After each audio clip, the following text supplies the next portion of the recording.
Not much there. Maybe a yard up to the 24. You know that old expression, it's not my night? It hasn't been his so far. I don't know if the legs are a little bit heavy. Sometimes having to hang out all day and play doesn't exactly play to your advantage, but it's been a tough go for him. And every time he looks up, somebody's there defensively. That was the same case on that play. So here we go now. An extra defensive back in there on 3rd and 10. Prescott from the gun on 3rd. Got a man. It's complete. Williams. 15 yards through the air and a first down.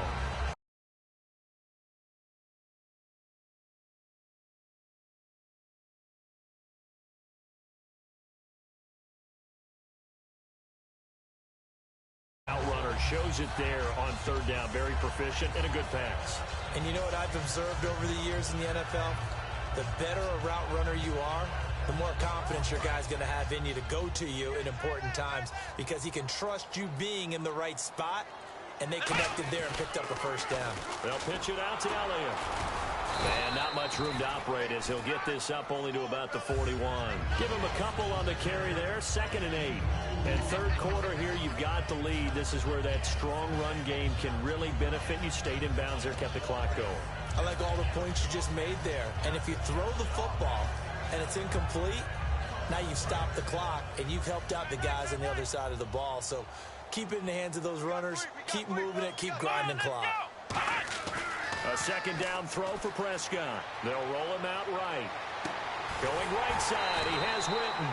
And he's going to get this all the way down inside the 35. And the young buck showing that ability, that agility to dance outside of the pocket, complete the deep ball. And don't think for a second that the coaching staff didn't have their heart rate accelerate a little bit there, right? Anytime you have those young quarterbacks.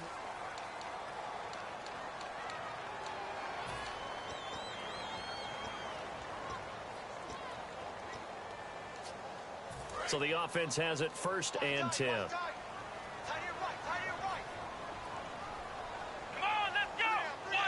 And they'll send the slot in motion left.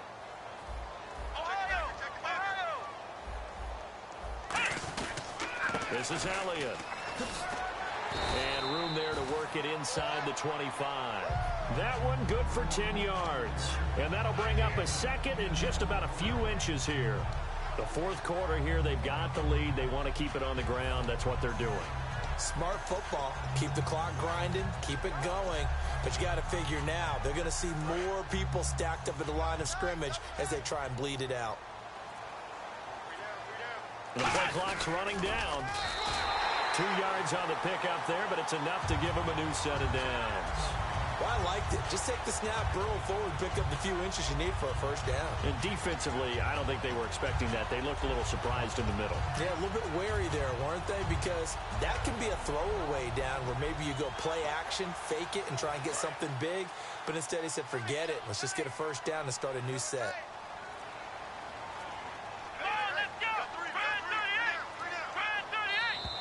And the play clock is going to run out here.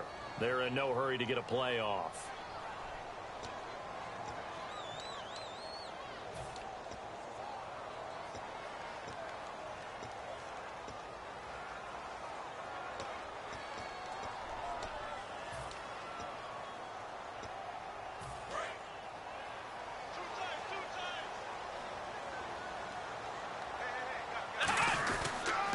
After the penalty, it's Elliott.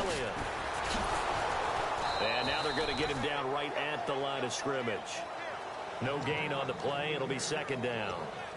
And in this situation with the lead 4th quarter, they're liking keeping the ball on the ground, I'm sure. That's just smart football, but you know the defense has to know it as well. They've got to stop them here. So now we're going to see that loading the box in a big way. 6, 7, 8, 9, whatever it's going to take, puts a little bit more pressure on your big offensive line. Elliott. And not much of a hole there as he gets it down to about the 24-yard line. They'll get 4 back there on the run, but now they're looking up at a 3rd and 12 situation. Well, if you're a football guy, that's a pretty run because everyone is in sync right there. Obviously, the guy carrying the ball, but how about the people up front? Leverage, athleticism, they created some nice space for him. Now this will be the 9th play on this drive. Play clock winding down. They'll run it now out of the gun. And he's going to take this one down to about the 23-yard line. Only a yard on the pickup there, and it's going to leave him with a 4th down. In order to play really good run defense when you're playing a 3-4, those 3 guys up front, the nose tackle and the guys they call the defensive ends, they're usually big, big people because they're going to have to eat up a lot of blockers because it's usually 5 on 3. And now the Steelers put a stop to the action with a timeout defensively. It's just their first. They'll be down to 2 remaining as we step aside here in the 4th quarter.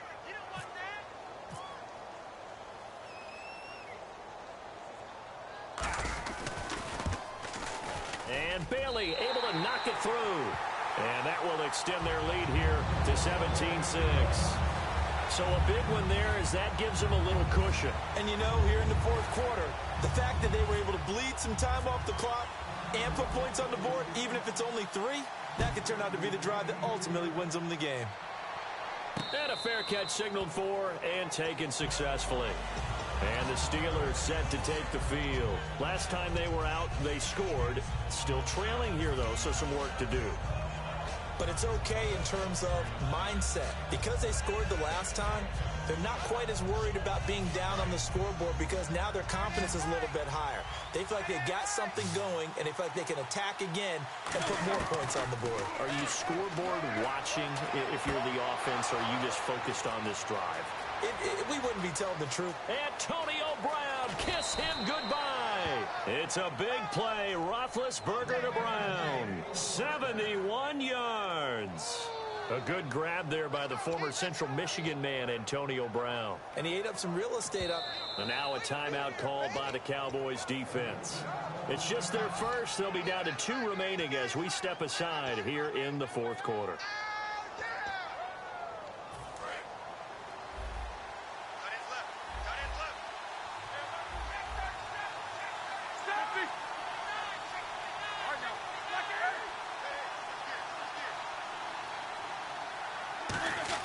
Out of the gun, it's Roethlisberger. Oh, he had 6 points in his hands there. Couldn't hang on. 2nd down. So much of this game is focus and concentration. And whenever I see guys running the in route, I know that in the back of their mind, they're always wondering who's lurking inside that might put a big hit on them as they try and catch the ball. On 2nd down, Roethlisberger. And his throw's going to be incomplete. He was trying to find Ladarius Green there as tight end. And it's 3rd down. All defenders get tired of hearing about their lack of hands and why they're playing defense instead of offense. But in this situation, it was the hands that made the play. Batting the ball away on an attempted touchdown pass. Excellent job. Way to knock it down. Defense may be thinking pass. They come out in the nickel on 3rd and goal. Here's Bell. And he's into the end zone. Touchdown, Steelers. Le'Veon Bell, his 2nd touchdown of the night. And the Steelers are able to make this a close game again. Well, they decided to run it in and got it done on 3rd and goal. A lot of times, that's a passing play. And the kicker just has to come out for the PAT. He can breathe a sigh of relief as well, right? Although I don't know if he's really breathing a sigh of relief. I think he likes to put 3 points on his ledger. Roethlisberger looking to throw. And unable to connect. They don't get the 2-point conversion here. Should have been picked. Probably doesn't matter on a 2-point conversion, but still, as a former DB, you want to grab that ball when you can, don't you? You certainly do, and don't say it, because I know you're thinking it. Don't say it. What am I thinking? You know what I know what you're thinking. Well, if he'd had hands, he'd be playing on offense, right? That's true. You've said that before. And now Dallas gets set to take the field. And they split the uprights last time for 3. They've got the lead. They're not going to play this conservative. They're not hoping for another field goal. They're hoping for a touchdown. I'm with you on that one. I like where your head is. I like the way you're thinking because you're exactly right. Trying to sit on a lead and play that way, that doesn't work too well for most teams. Run your offense. Run what you do best. Exactly. Put it all the way down and try to increase your lead in a big way. And the best way to do it, touchdowns.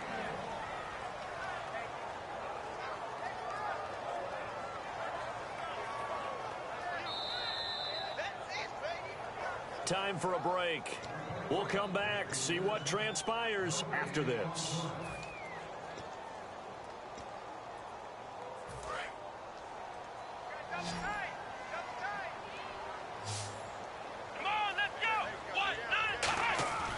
Prescott now on second down. And he will find his man on the end route. Complete. That one goes for 13 yards, and it moves the sticks. And after that completion, you can understand why so many teams in the league are emphasizing speed on defense at every position. The tight ends have created so many tough matchups now. If you can't run with a tight end as a linebacker, this is going to be the result every time. Looking for a seam, but finding none. He'll get back to the line of scrimmage, and that's it. James Harrison, the veteran, in on the stop. Well, he didn't make headway on that one, but he's had plenty of carries all night long. I just wonder if maybe he's a little bit tired from toting the rock that much. They come out with one back and 3 tight ends. Another carry tonight for the workhorse Elliott. Back-to-back stops make it 3rd and 10. And the Steelers signal for another timeout. That'll be their second, so one more chance to stop the clock here, and we'll be back.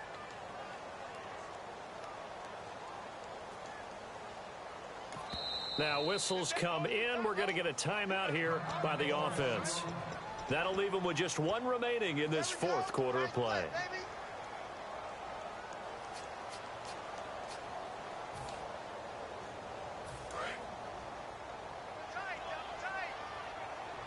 The Steelers insert their nickel defense on 3rd down. Yeah, they add a DB. They'll run with Elliott. And he'll lose yardage on the play back at the 37-yard line. And a timeout here. Timeout taken, whistles blown. Timeout taken by the receiving team.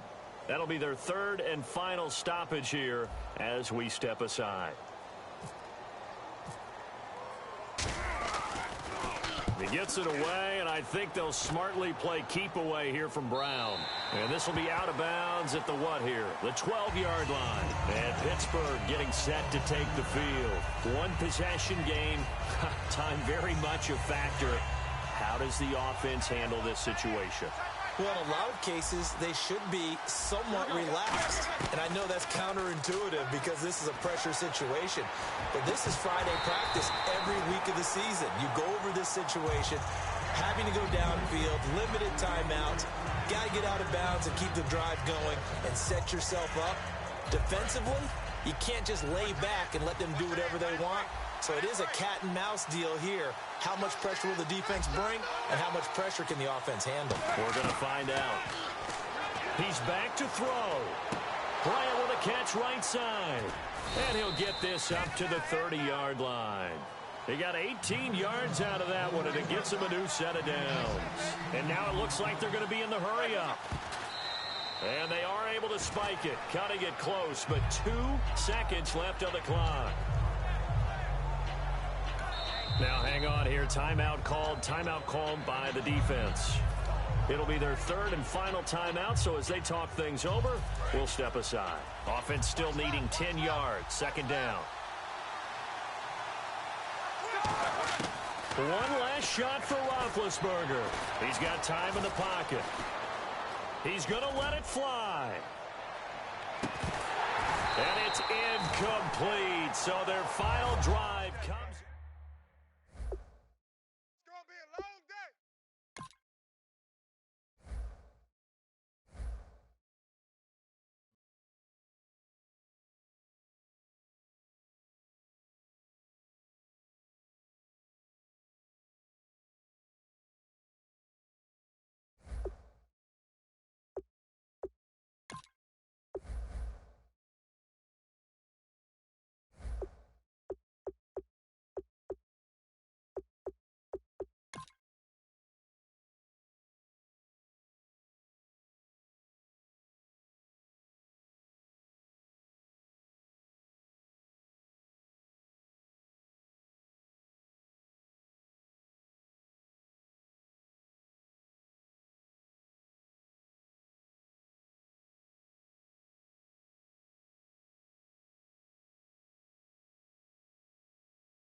Hello, everybody. I'm Larry Ridley, and this is the NFL on EA Sports. Tonight's matchup features two quarterbacks who will be trying to lead their team to victory. It's the Cowboys going up against the Steelers. So with that, let's get up to Heinz Field in Pittsburgh. On the call, here are Brandon Guyton and Charles Davis. Thank you very much, Larry. We are here on a beautiful afternoon for football. Coming up, we've got a good matchup on tap between the Dallas Cowboys and the Pittsburgh Steelers.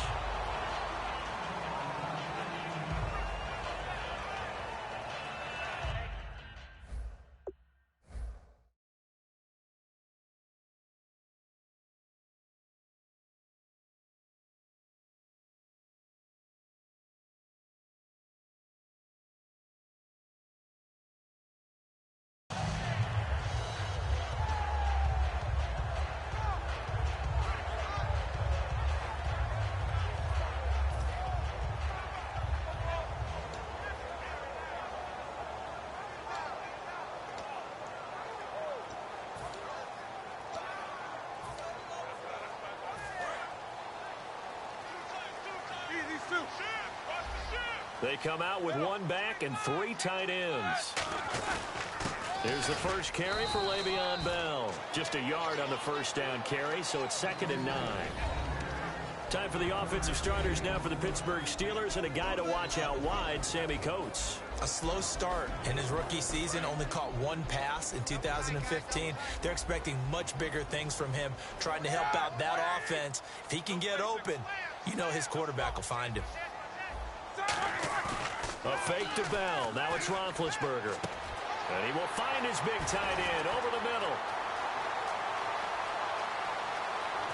And at the end of it, he's stripped. Ball comes loose. And a big turnover there as his guys will get the football back. And without a doubt, not the way they pictured that opening drive unfolded. No, they were making progress. They weren't exactly in high gear, but they were making a few yards along the way. And now that they've coughed it up, they'll get back to the sidelines and regroup a little bit. Here's the first carry for Ezekiel Elliott.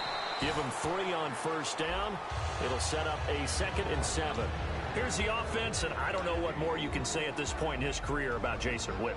You just give him full respect. This is a guy who knows how to do everything on the football field. Not just catch the ball, but huge in the run game with his blocking at the line of scrimmage.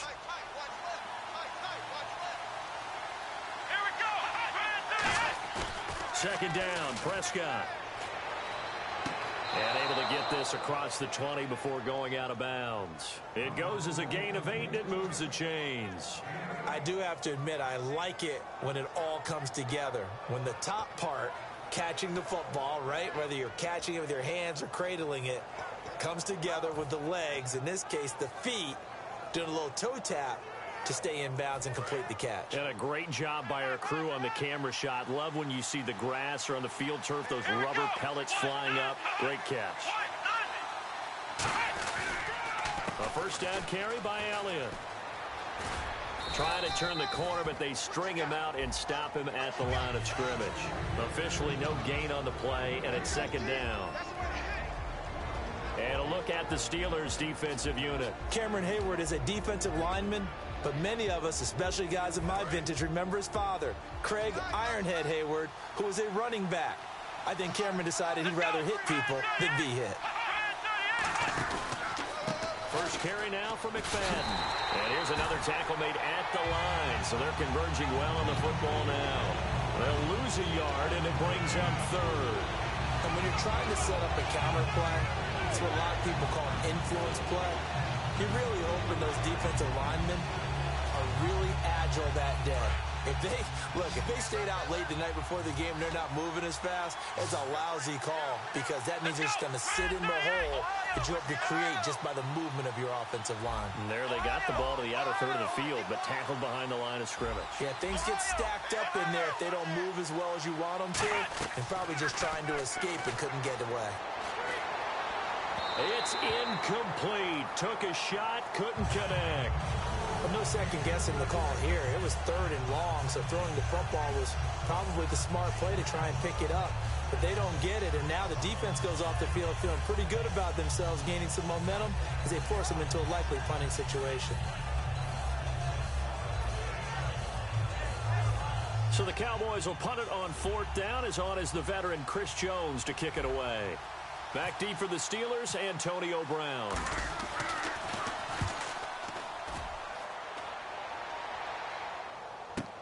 It's taken to the 26. You call that an even 50 yards on the punt with 7 on the return. And the Steelers will go on offense here, 1st and 10. And Pittsburgh getting set to take the field. And a fumble last time. Ball security. Talk about it all the time in the National Football League. They've got to be better at it on this drive. Don't you think that when every team gets together for the first time, I don't care if it's OTAs, mini camps, first day of camp in the regular season, ball security comes up about what, the second sentence of the coach's address? And those are so many drills focus on that. All the time, and they do drills to make it even tougher to simulate game situations. Doesn't always work out, though.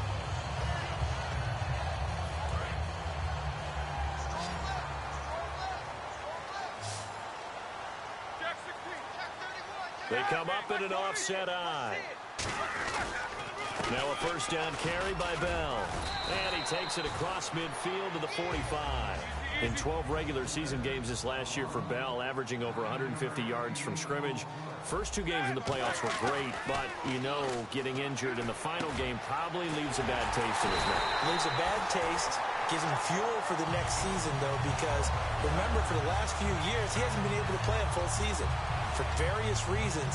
Now, going into next year, imagine those numbers over a 16-game season and heading into the playoffs. Le'Veon Bell can set new records.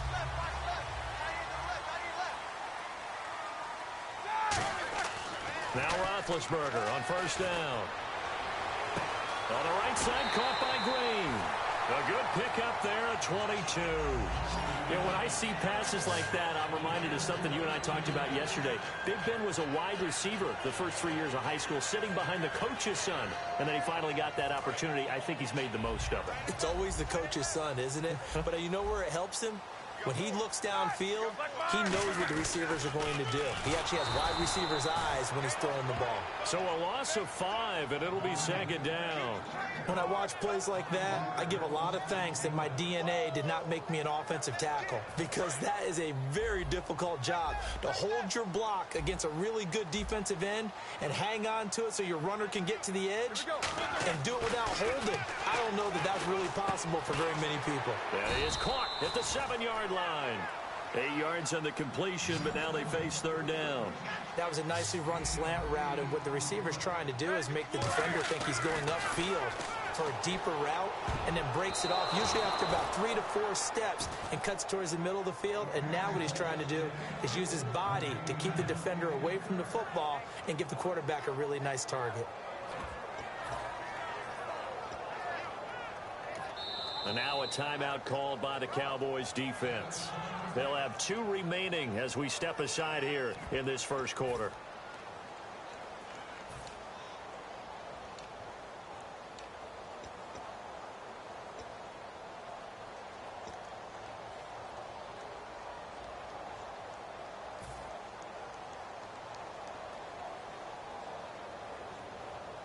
The offense stays out there. A big challenge here from this far back, but they're going for it on 4th and goal.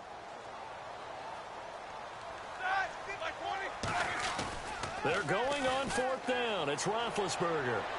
And it is incomplete. They can't hook up here on the 4th down pass attempt. And the Cowboys defense is going to get them the football back. And now Dallas gets set to take the field. And they'll be looking to avoid what happened last time with just punting the football.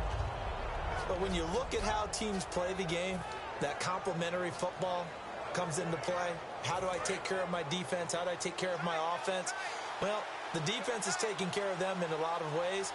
Now it's time for the offense to jump things up and help their defense out. Give them a little bit of rest. Yeah, time for them to give them a rest. Took the words right out of my mouth. And he'll take this one up to about the 13.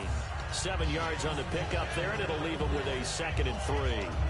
First play of the drive, let's give credit all around. Excellent blocking, but the guy carrying the ball, he was the finisher. A really nice run. Sitting alongside Charles Davis, I'm Brandon Gaudin, as it is Cowboy football to begin quarter number 2. They're looking at a 2nd and short yardage to start things out.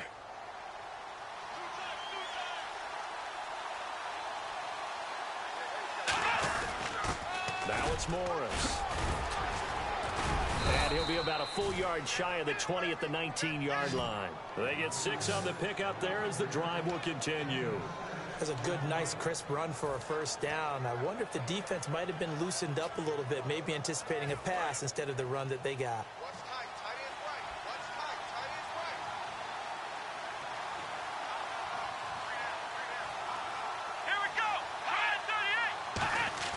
They go play action here on first down. On the move to his left.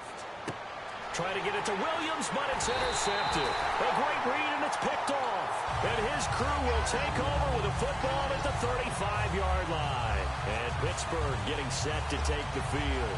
And on the last drive, they were in field goal range. They just opted not to kick it, didn't get it. How does that change the mentality this go around?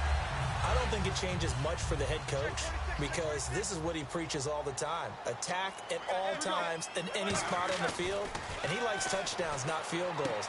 Now, your field goal kicker, you got to make sure you nurse him through and say, okay, don't worry about it. When we need you, you got to be ready to go.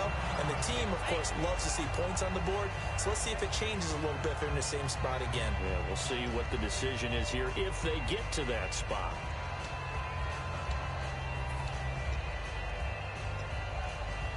Completed pass play. Now let's see if they go back to the air or to the ground. They come up with one running back. That's Bell. And they'll get it up the middle. And they'll be inside the 25 now at the 24. At 5 yards on the play there as the drive will continue. Now that's the way to do it. Hand it to someone with vision and good footwork and add in a little bit of power, and you find a way to pick up first downs. Now a play fake here on first down. Letting one go deep. And this is intercepted, but they'll say out of bounds. So very close to a turnover there in the end zone. When teams take shots at the end zone, you got to defend it the same way you would defend the first down sticks. You defend the goal line exactly the same way. They can't cross that. You play through the receivers. And on that play, that's exactly what they did and batted it away. Now Bell, and running room scarce here. He's going to be stopped in his tracks at the line of scrimmage. And they'll lose a yard that time, and that's going to lead to a third down.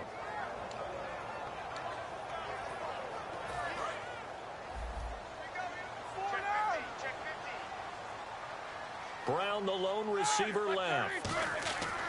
On third down, Roethlisberger backing up.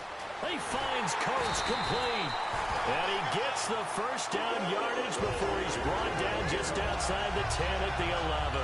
Simple slant route, and part of a really nice hard throw by the quarterback. Nice timing between the quarterback and the receiver. They were perfectly in sync, and he put it right on him on the inside route. They come out here in the eye. Now Roethlisberger to throw. Into double coverage, and it's intercepted. A great read, and it's picked off. And he'll be stopped shy of the 15 at the 14-yard line on the return. And out now come the Cowboys. And following the interception, just any interception, are you a little bit more cautious when you start that next drive, or no, you just throw that out the window? I think you are. I don't think that there's any way you can run back out there and go, totally didn't affect me. Let's just go ahead and be loose with the football again. You're going to take care of it, but you have to be careful about being too cautious because now you can't run any offense at all. Still want to attack. We'll see how they attack them here. It's a loss of 4 there, bringing up second down. You know what the key to a good screen pass is, don't you? But you're going to tell me good blocking? Well, good blocking eventually. But first is good acting. You want to let the defenders go past you, leak out to whichever side or even in the middle where you want to set up the screen, and then you do your blocking. How about the read, though, by the defensive guys? They weren't fooled at all and actually ran with the lineman to where the play was and smothered it for a loss of yardage. On second down, Elliott. And able to find a little space. He gets this up over the 15 to the 16. Call it a gain of 6 on the play. That'll bring up 3rd and 8. So much of the game today, we're looking for hybrid players, guys who can do a combination of jobs. And anyone who plays a strong safety position, now more than ever, is a hybrid type player. Half defensive back that covers passes and half linebacker that makes tackles. We just saw the linebacker make that play. And he's able to get it to the 33. Good enough for a first down. 2 minutes remain in a scoreless first half. back to Heinz Field after this.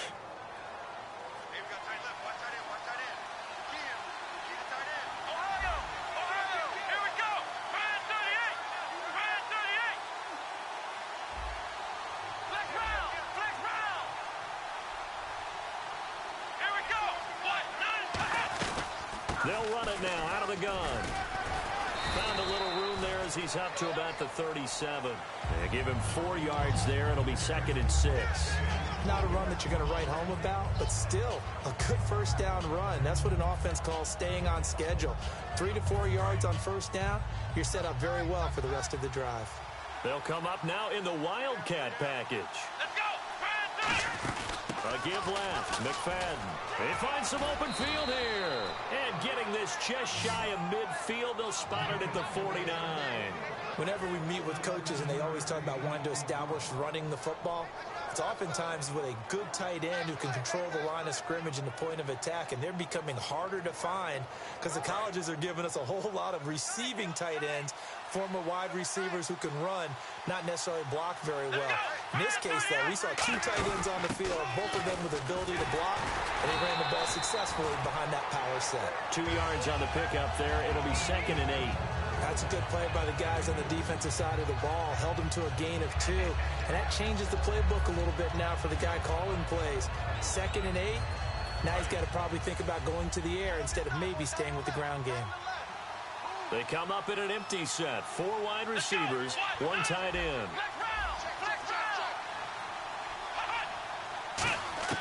Prescott to throw this time. And he's got his man on the out route. That catch good for 5. It's 3rd down.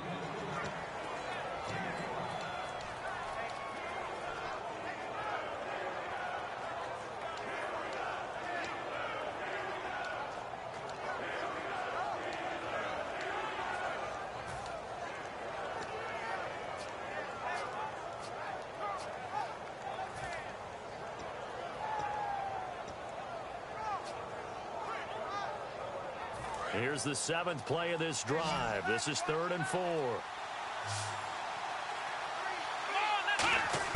Prescott from the gun on 3rd.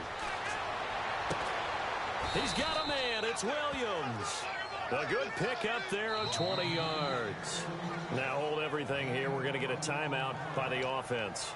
So that means they're down to 1 remaining here as we head toward halftime. Offense comes to the line now, 1st and 10. They come out 5 wide, 3 of them to the right side. Looking to throw, Prescott. Trying here for Bryant, and it's intercepted. A great read, and it's picked off. And he will bring it out past the 20-yard line. And Pittsburgh getting set to take the field. And with time quickly fading here in the 2nd quarter, not sure how aggressively, offensively they want to play this. I think we'll find out just how much they trust their guys in this situation if they decide to take a shot. And they're going to go soft on the corners. They come out with 1 back and 3 tight ends. Deep drop. He's going to air one out. Trying for Brown, and it's intercepted. Picked off Byron Jones. And his guys have got it back at the closing stages of the 1st half. So out come the Cowboys now as their offense gets set to take over. And with time quickly fading here in the 2nd quarter, not sure how aggressively, offensively they want to play this. I think we'll find out just how much they trust their guys in this situation if they decide to take a shot.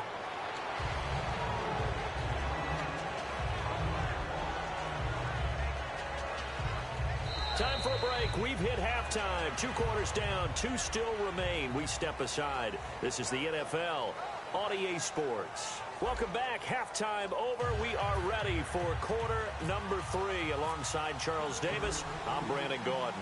Both teams appear ready for the fight ahead, and we resume action here in quarter number 3. This is fielded at the goal line. And he will be marked out right there at the 20-yard line. Out come the Cowboys now as they'll go on offense first here in this 3rd quarter. There are 0 points on the scoreboard for either side. It'll be interesting to see what adjustments were made. The defenses have obviously been great. So if you like defense, this is a classic game. This is what you're looking for. But now you're trying to figure out how to gain any type of an advantage on offense.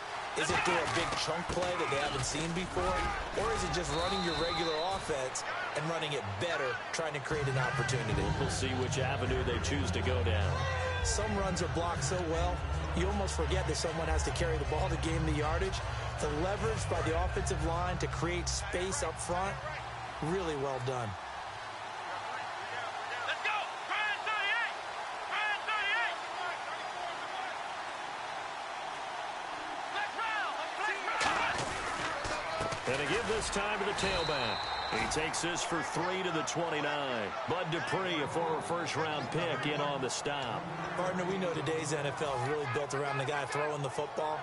But these short runs, they still pay dividends because they can take their toll on a defense, and they can add up as the game goes along. You control the clock, you control the ball, and that way you often control the game. They only get 2 there, but on 3rd and 1, that's all they needed to keep the drive going. Well, they pick it up on 3rd and 1 on the quarterback sneak, and that's not easily done because there are extra bodies in there on the defensive side, and they're moving forward at the snap. Yeah, I was certainly expecting a handoff, weren't you? Yeah, I totally was. I thought they'd go with it back, maybe try and get a lead blocker in front. But as you talk about in different games, those guys with confidence in their offensive line, they just want to move forward and get it. And he is met at the line of scrimmage, and he goes down right there. Calling no gain on the play, and it'll be 2nd down. He makes a wonderful play there off the corner, protecting his side of the field. Oh, that reminds me of the great defenses of old, doesn't it? The Pittsburgh Steelers, steel curtain. They would not let you get on the field if you could only do one thing. You had to be a complete guy, and you had to be able to tackle. Now, I know I've said this before, but you know I wasn't alive when the steel curtain was played. I know them, but I just want to let you know I wasn't alive. I'm going to keep peppering that in there, and one of these days you're going to think that you were.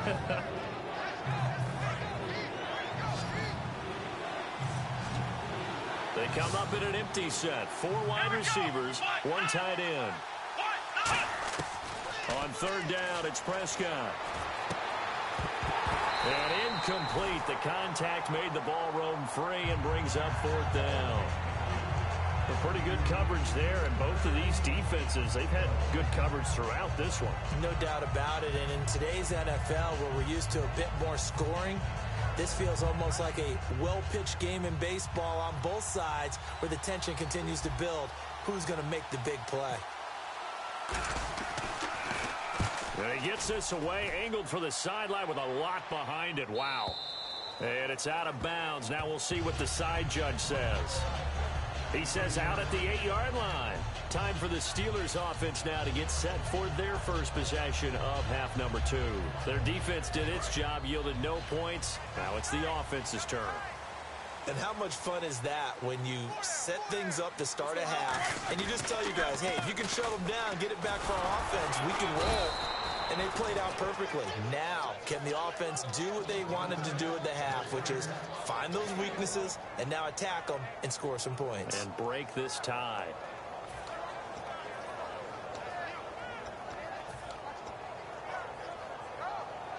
Second down following the run.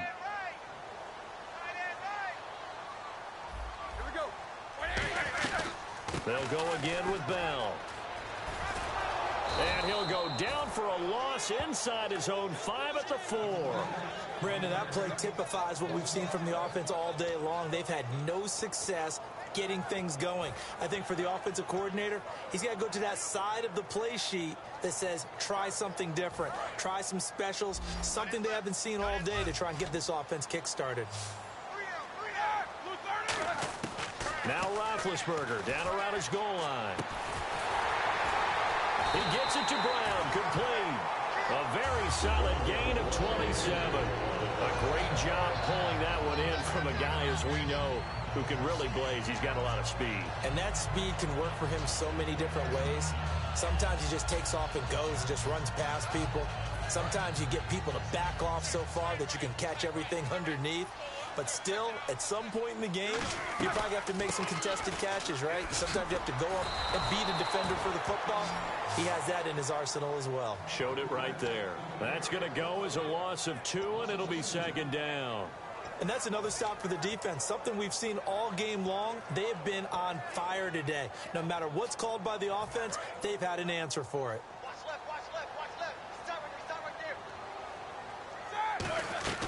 there. On second down, it's Bell. And he'll be tackled at about the 35. It's a 7-yard pickup. They'll be looking now to 3rd and 6. But you got to give kudos to your offensive line and the guy carrying the ball because they were in a 2nd and long situation. It seemed pretty dire, but they brought it back to 3rd and manageable with that run.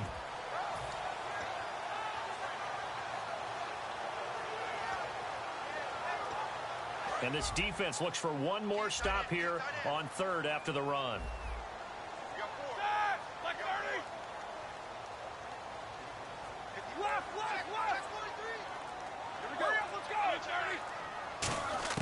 From the gun on 3rd down, it's Roethlisberger. And he can't hang on to it. Nearly picked. He's known for his hands defensively. But instead it just brings up 4th down.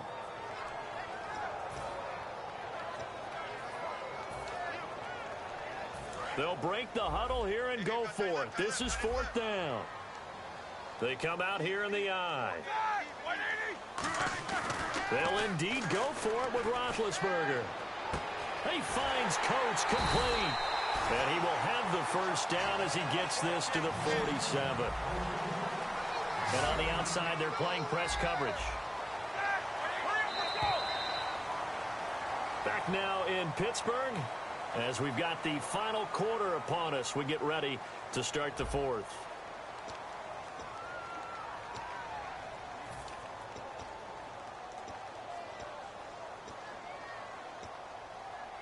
Offense walks to the line for play number 7 of the drive.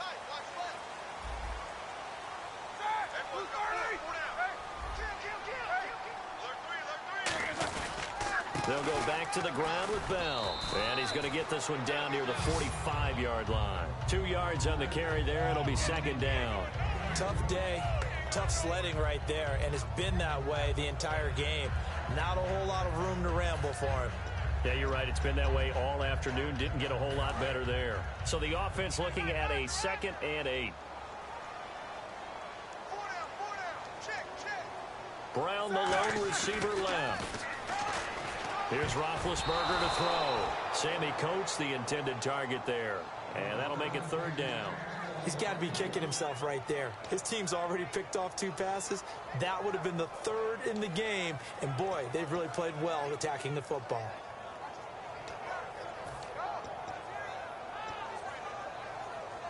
Out of the huddle now for play number 9 on this drive. This is 3rd down and 8. On 3rd down, Roethlisberger surveying the field. And he can't hang on to it. Nearly picked. He's known for his hands defensively. But instead it just brings up 4th down.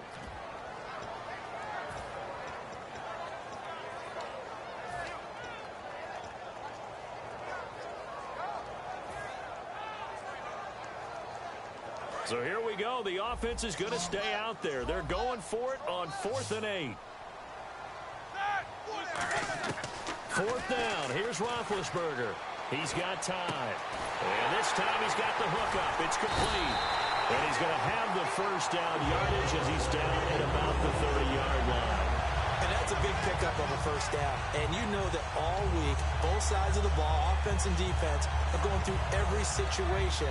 And in this case, the offensive guys had the right play dialed up because defensively, you work on 4th down situations as well. And deflating for the defense. They can't get the stop here.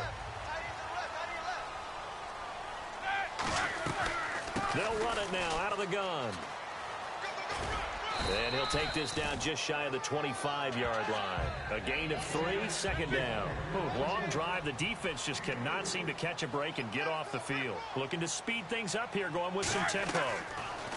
Now it's Roethlisberger. And this is going to be intercepted. And I think he's going to go. They're not going to get him. The 30, 10, 5. And he takes this one back into the end zone. And the Cowboy defense has a touchdown.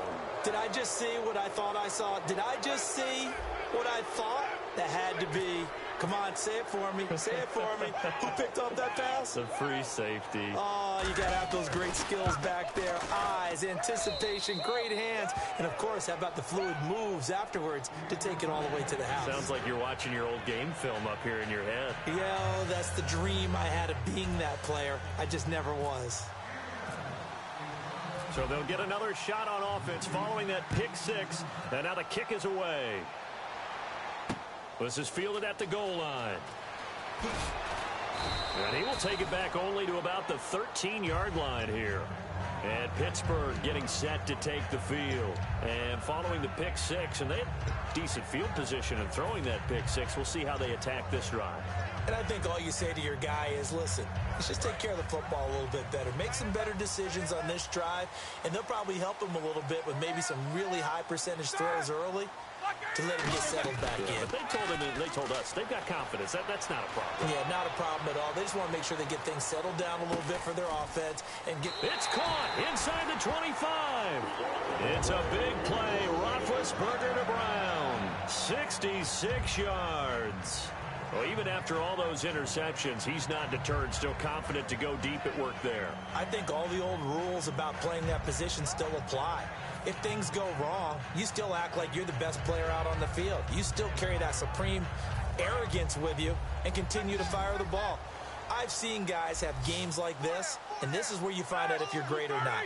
Can you overcome some interceptions and still lead your team to victory? And no escaping this time as he'll go down. They got him for a sack. DeMarcus Lawrence. He's the one that got to him. He takes him down for a loss of 9.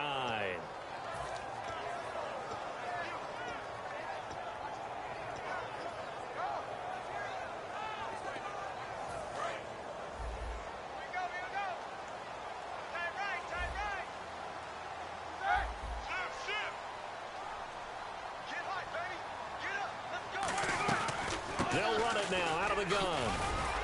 And a pretty little juke move there on a nice gain. 8 yards on the run there, and that trims it to a 3rd and 11 coming up. They're going to hurry back to the line now. On 3rd down, here's Bell. And he'll go down here at the 12-yard line. One score down, here we go. They're going to go for it here on 4th down. This drive is turning into an extended one, and the guy carrying the ball, he's becoming more like a body blows guy. Every carry is putting some damage on the defense. So after a while, I'm not too sure how many guys are going to want to run up and tackle him. Here's the Dallas offense now heading back out onto the field. And a tight game after punting last time. See if they can get something going on this drive. As they head to the field now, with the game this close, you've got to feel there's a sense of urgency for them going on offense right now.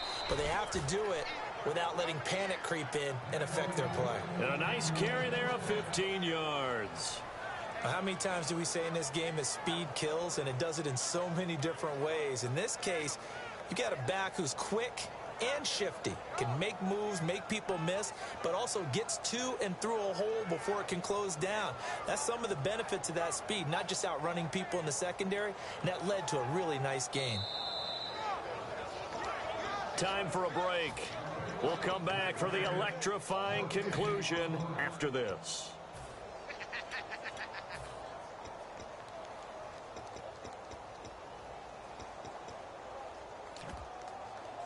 First down and 10 now for the offensive group. They come out here in the eye. Here's Morris. And room to run as he's up past the 35-yard line. Give him 10 yards on the pickup, and that'll make it 2nd and a foot or so. That was a good, strong run there. While it won't pick up a first down, it was definitely something needed by that offense. A positive run.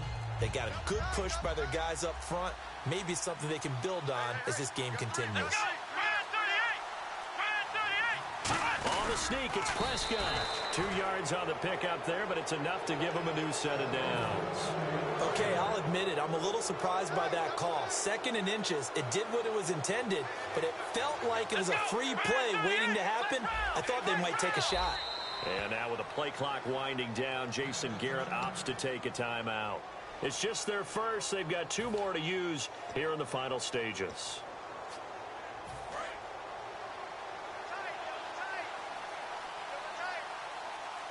They come out with one back and 3 tight ends. They'll try the sweep with Elliott. Yep. Now the Steelers put a stop to the action with a timeout defensively. It's just their first. They've got 2 more to use here in the final stages. Second down and a little ways to go here. 2nd and 13. And again here, we'll see the Wildcat. Here we go. On second down, McFadden. And he'll get this up to about the 38-yard line. And the Steelers signal for another timeout. That'll be their second, so one more chance to stop the clock here. And we'll be back.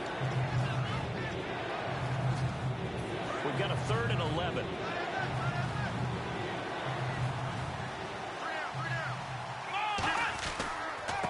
Now Dunbar. And he'll be brought down right at the 45-yard line. Now here's a whistle and a timeout. It's called by the receiving team here. That'll be their 3rd and final stoppage here as we step aside.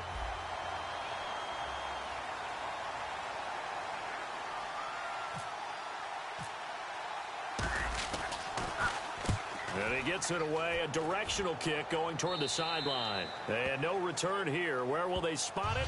They say just outside the 20-yard line. The Steelers offense now, they head back onto the field. Critical condition here, obviously. Got to hope to get something quick right and then maybe take that shot deep. And once they do take the big shot, you've got to worry on defense. Of course, no one getting behind the defense and make it an easy throw. But nowadays, it's not just the ball being tipped in the air and people in the end zone in a cluster. It's that guy that's short of the end zone who comes up and ends up making the play because he goes unguarded. So there's a lot to think about if you're playing defense in this situation. We'll see if they can cover all their bases.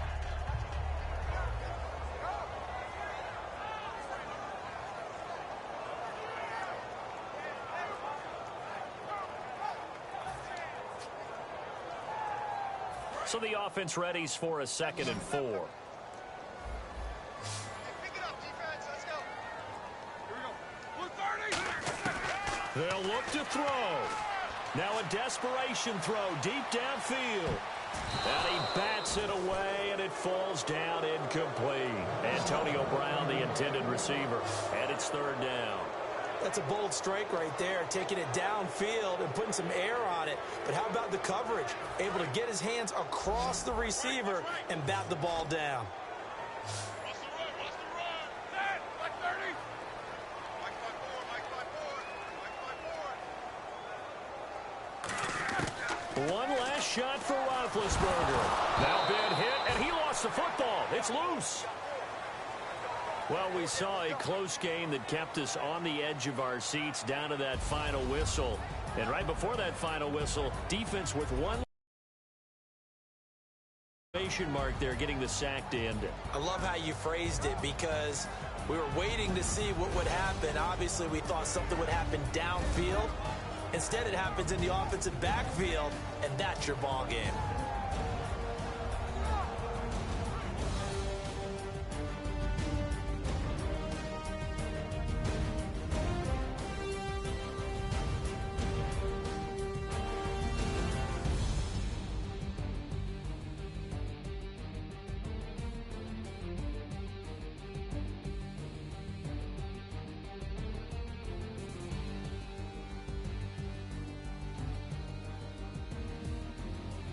So that's a wrap for Charles Davis. I'm Brandon Gaudin, and this has been a presentation of the NFL on EA Sports. For more, check us out at easports.com.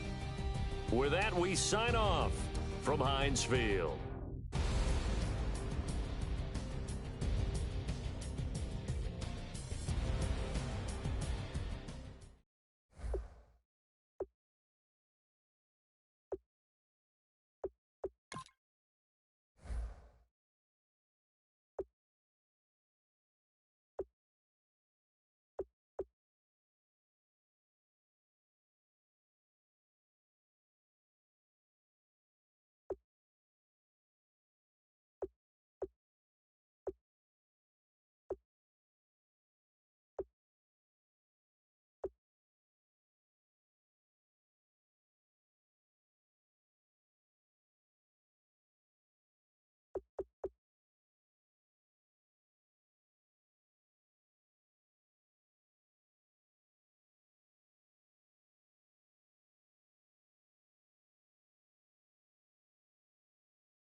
This is Madden 17 on EA Sports.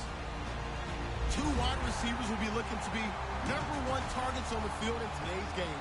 It's Bryant's Cowboys going up against Beckham's Giants. With that, let's get up to MetLife Stadium as we welcome in our guys, Brandon Guyton and Charles Davis. Thank you, Larry. Coming to you from just off the New Jersey Turnpike in East Rutherford. We are just about set for football on EA Sports from MetLife Stadium. Today, rivals square off in the NFC East, and we've got a great matchup between the Dallas Cowboys and the New York Giants. Well, conventional football 101, tells us if you don't get it back to the 20-yard line on a kickoff return, that's a disappointment. But some of these teams, special teams coaches, with approval by the head coach, they give them full authority to go ahead and bring it out and try to be aggressive, almost what we call the green light, red light theory. Green light means go, red light means stop. Looks like he had green on that play.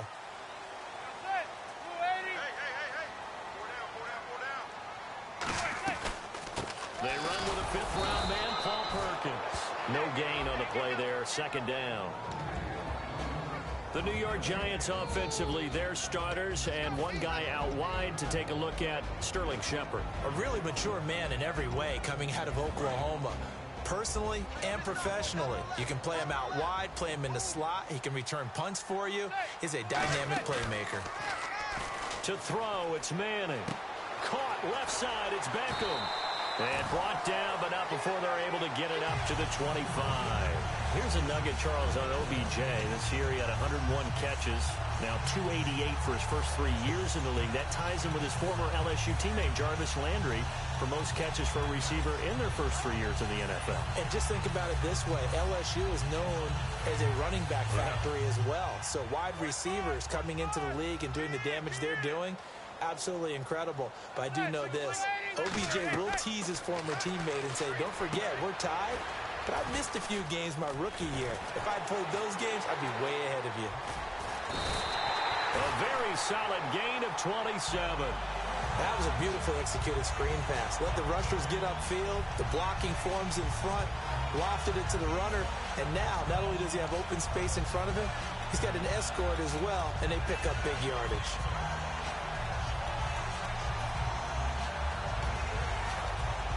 Fresh set of downs here.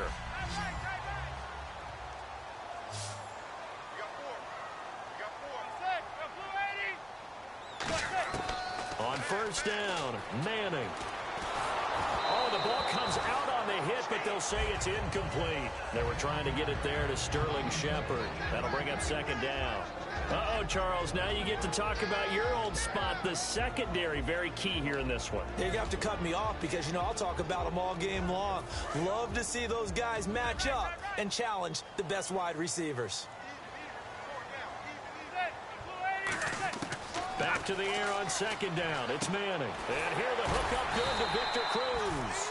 And he's brought down. It's a 10-yard pickup, and it moves the chains. And there, the man coverage not good enough, partner, and they're able to complete the pass. Excellent recognition of the man coverage, and they found the guy who could win downfield.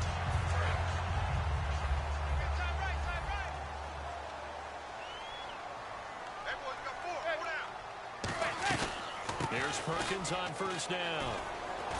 And a short gain there down to the 37-yard line. Brandon, it's early in this one, but Paul Perkins is a guy that I saw play at UCLA. And you know when he did his most damage? Late in the ball game. He's one of those guys that's a high-volume ball carrier and really wears people down and produces big as the game's on the line. Had some good moments for the Giants this year. Question, though, is he just a complimentary piece going forward, or can he ever be the guy? I think he can be the guy, but I don't believe the Giants are just going to settle for that. They're going to bring in more competition and make him earn it.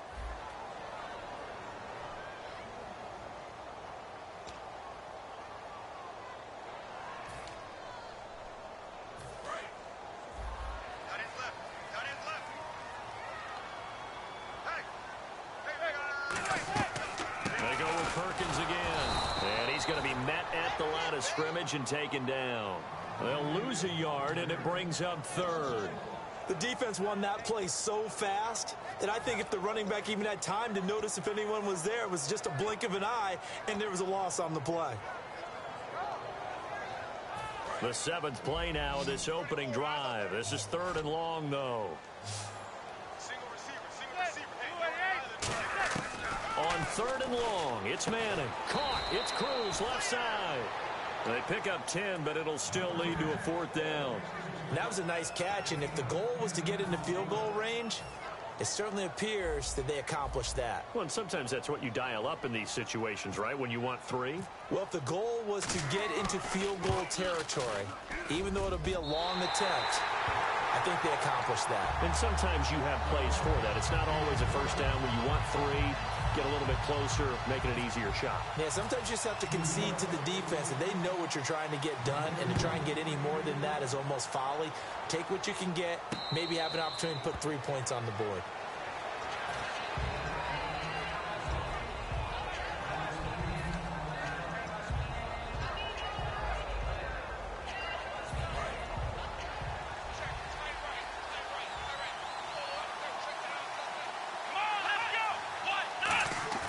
They go play action here on 1st down. To the sideline, and oh, a nice catch there. Made sure the feet were inbounds, and they were. Okay, starting lineup time offensively, Charles, for the Dallas Cowboys. And how about them at number 4 in the 2016 draft?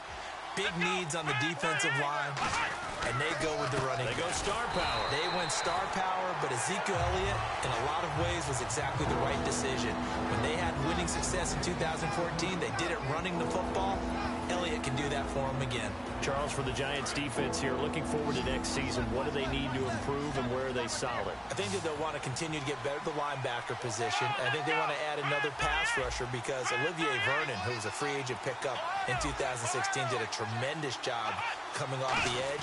I thought they really shored up their interior with Damon Harrison. He rifles one that's intercepted. Picked off by Dominique Rodgers-Cromartie. And he will bring it back. It's a pick 6 and a Giants touchdown.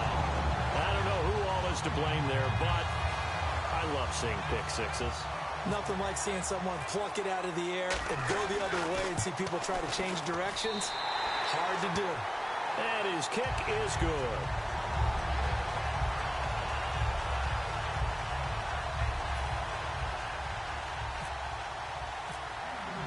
So they throw the pick 6. They'll get another shot at it now as this one's in the air.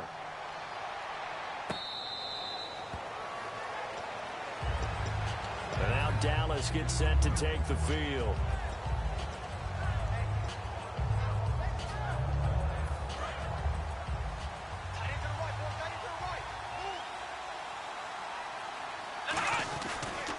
They'll start the drive with Elliott.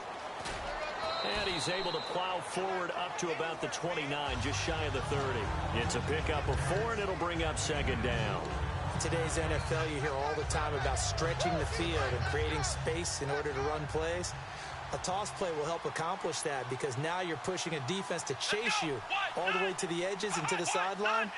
That's a nice run, probing now early to try and get things done later. Sitting alongside Charles Davis, I'm Brandon Gaudin, as it is Cowboy football to begin quarter number 2. They've got it 2nd and 6 to start things out.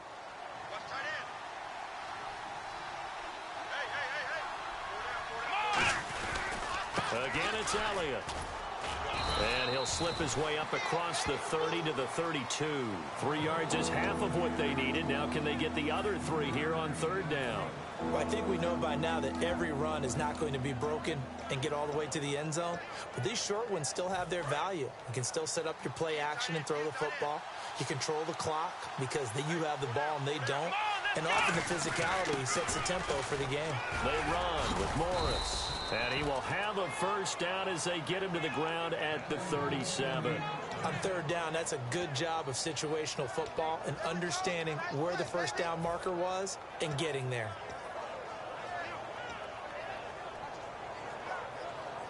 So here we go, 1st and 10 now. 1 man in the backfield, Elliott. Now Prescott. And on the left side, he's got Witten. Give him 9 there on the 1st down completion. Seeing that play and understanding just how tough it is to cover tight ends, especially the ones running around the NFL nowadays. Makes me glad I didn't make it in that league. I would have had a really difficult time. But now you get to sit up here with me. Yeah, and that's fun, isn't it? And what a really nice gain right there on first down for them. Brings up a nice second down for them.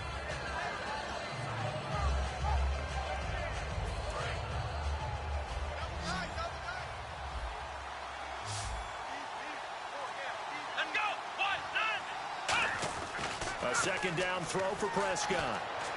And incomplete there. A nice hit. Jars the ball free and brings up third down.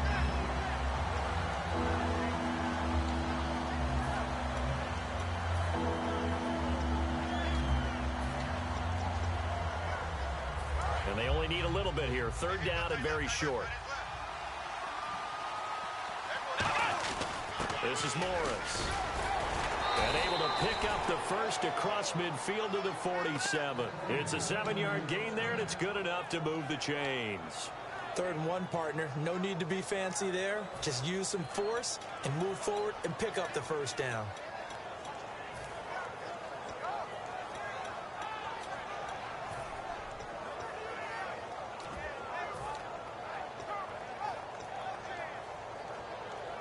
So the run gets them the first, and now they operate with a fresh set of downs.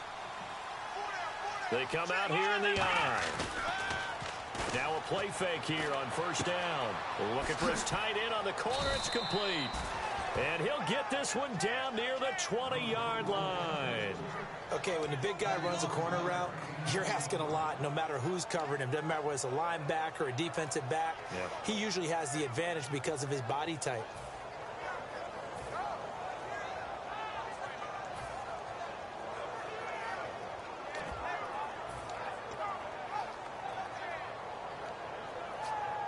Offense walks to the line for play number 7 of the drive. One man in the backfield, Elliott. Now they'll run it on the toss. And he is going to lose yardage here. That's going to go as a loss of 4, and it'll be second down. We just saw another example of how the defense is winning this game. Really at the point of attack, the offensive line's just getting pushed around. I think now as a play caller, you got to give them a little bit of help. Maybe you keep your tight ends a little bit more.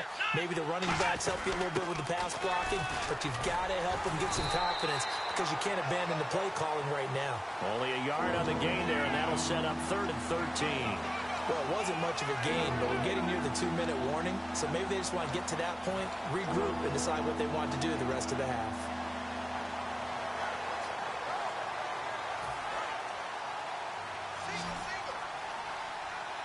They have 5 in the secondary now for the Giants on 3rd down. 2 minutes to go here in the first half. We're back to East Rutherford, but first this timeout. Yeah, they've got an extra defensive back out there now on 3rd and 13. 3rd and long for Prescott. Going right side here, and that's complete. And he gets the first down yardage he needs before he's brought down at the 6. And now the passing game here in the second quarter starting to heat up a little bit. Don't you feel the rhythm starting to happen, right? You see it. Now the confidence is starting to rise. I think now as a play caller, because that has happened, you lean on it a little bit more. You don't go totally away from running the football, but you do say, guess what? We can throw it. We can throw it well with a whole lot of confidence. Now Elliott. And this is going to result in losing yardage. They're driven back to the 8-yard line. It's a loss of 2 there, bringing up second down. Partner, we're into the second quarter, and I guess you can kind of look at it both ways. The offense, they've got to figure out what they're going to do because they haven't scored any points. But if you're the defense, you're feeling great about what you got going on. The only concern you have, if you get to the half, what adjustments will the offense make to try to defeat you? Defensively, I think they can smell a stop. Ball right around the 5 here, brings up 3rd. And I think what they've done is they put doubt in the minds of the offensive guys. What do we do? Because now you don't have a go-to play. Either side they pick, throwing it, running it, it won't be easy. An extra defensive back on the field here for 3rd and goal. Throwing for his running back, and he's got him complete. And he'll take it into the end zone for a Cowboy touchdown. Lance Dunbar from 6 yards away. And the Cowboys draw a bit closer. And he'll bang that one through.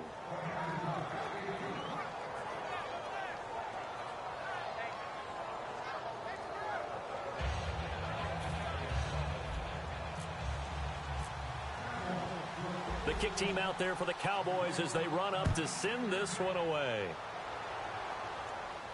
That'll be taken in the end zone. And with a new rule, that decision to bring it out will cost him about 5 yards as he only gets to the 20. And the Giants ready to come out now. And we'll see how this is played. Offensively, they've got the lead. Not a whole lot of time left. What do you think, Charles? Well, it's tempting to try and add to your lead, but a mistake there, that can change things in a big way. I say go ahead, take the knee, get on out for the half. It'll be a 3-yard gain, and that'll make it a second down. I know most of the time when the ball's in the air, you're thinking wide receiver, tight end, but running backs, they can be a big part of any passing offense nowadays.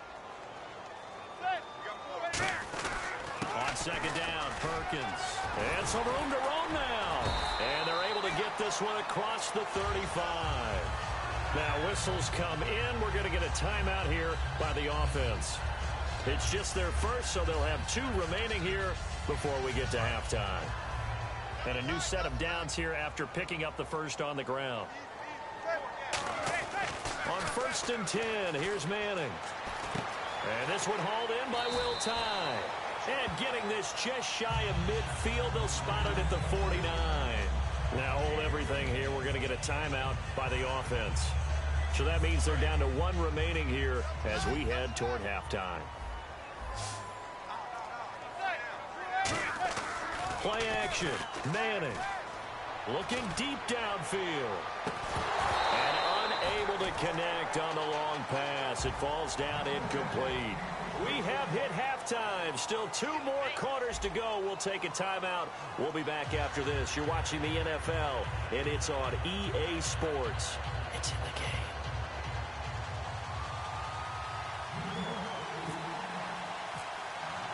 So both teams have their marching orders, and we'll get going again here in quarter number 3.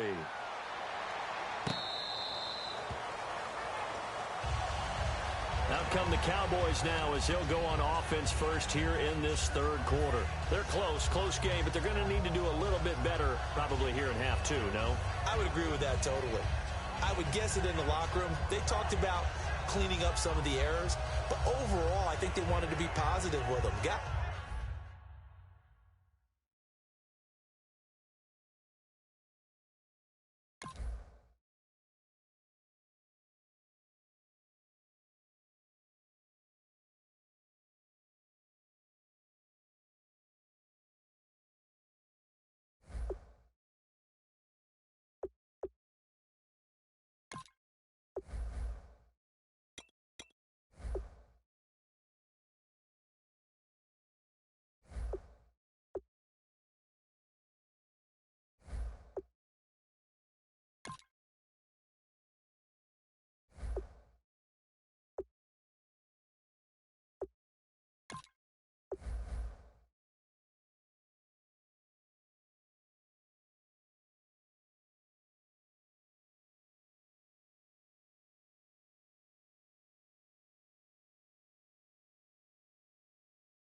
everybody. I'm Larry Ridley. Welcome to the NFL on EA Sports.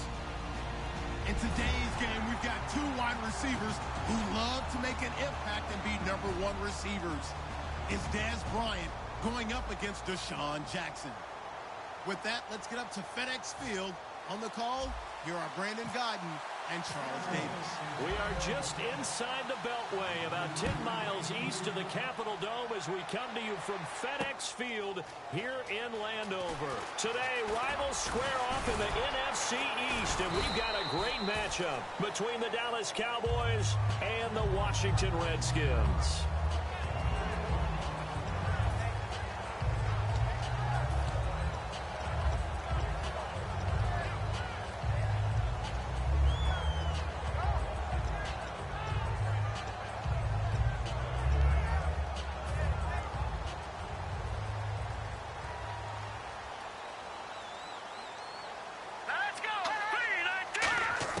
Cousins now to throw on first down. Got his target, Pierre Garçon. And they're able to get this one across the 35. 15 yards through the air and a first down. So they're able to connect and beat the man coverage. Nice job between the two of them. One getting downfield, the other one delivering.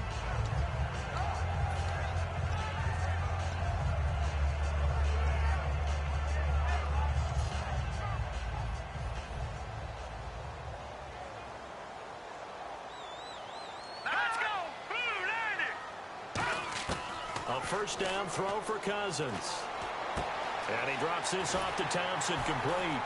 And taking it across midfield and inside the 45. It's a gain of 20 that time. And it'll be first down, Redskins.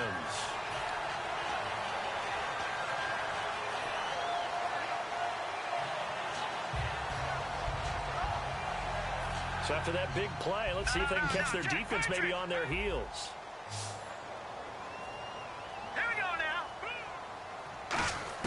Cousins on first down. This one caught by Crowder. And they'll be inside the 35 now at the 34-yard line. It's a gain of 9 yards. And it'll be second and about a yard.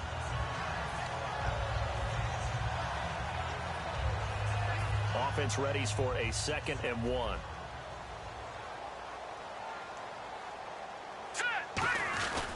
Here's the first carry for Matt Jones. Only a yard on the pickup there, and it'll bring up a 3rd down. Starting 11 here for the offense. It's going to take some snaps here in a second. Wide receiver Pierre Garçon, always been a very good force in this league. I agree with you totally on that. Even as a youngster, played with a fury, played with force, continues to do that now as a veteran, and knows how to mentor the younger guys. All right, here we go. Now Thompson. Oh, he's got a little daylight. And he's brought down, but not before reaching the 8-yard line. A gain of 26 on the 3rd down conversion. I'm still an old-school football guy, and anytime you see a big-time running play, that fires me up.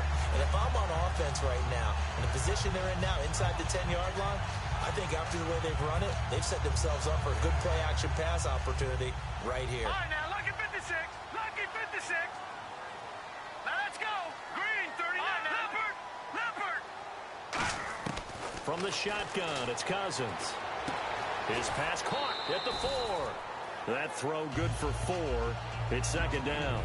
And that linebacker group today could be very key. As we were preparing for this game, you pointed out to me as we were watching film that the linebackers look like an elite unit. I agree with you totally. They move around, fly to the football, and take it away from offenses.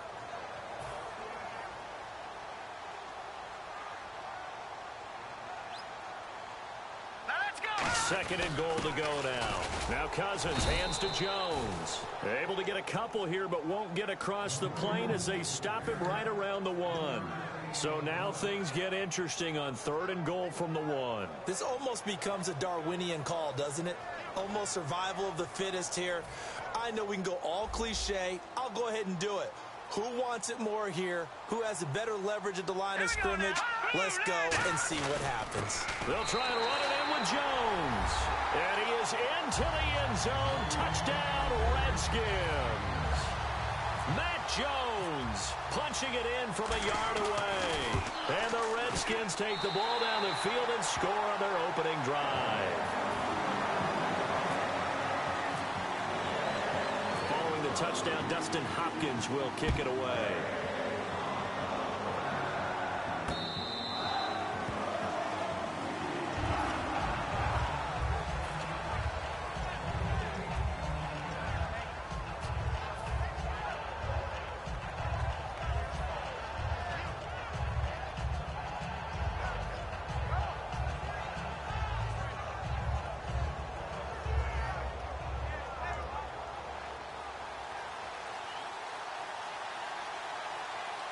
They come out here in the I.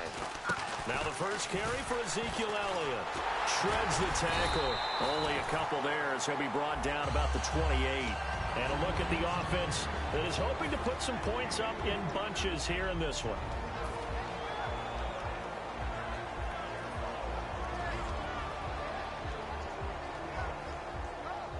Decent chunk of yardage still left here. 2nd and 7.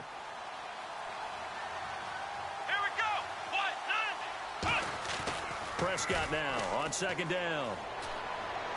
Looking for his tight end, Witten, and it's intercepted. A great read, and it's picked off. And they'll start out with great field position at the 47-yard line in enemy territory. Looks like the defense in press coverage here. Hurry up, here we go. Following the interception, Cousins. He couldn't quite hold it. Got hit. Ball pops out. Incomplete.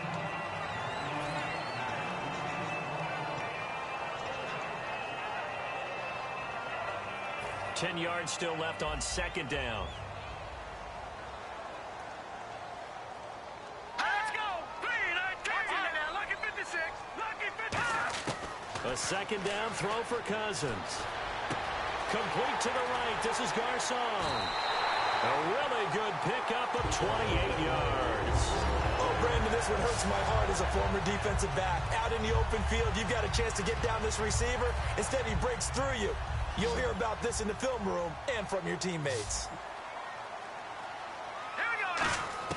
First down. Here's Cousins. Flushed out right. And he'll just throw this one over in the way of the security crew. Incomplete here. I hope I don't sound too rah-rah on that one, but that's the exact right throw. Either your receiver gets it or no one gets it. Give him a lot of credit for being really precise with it. Got rid of it. No one got it.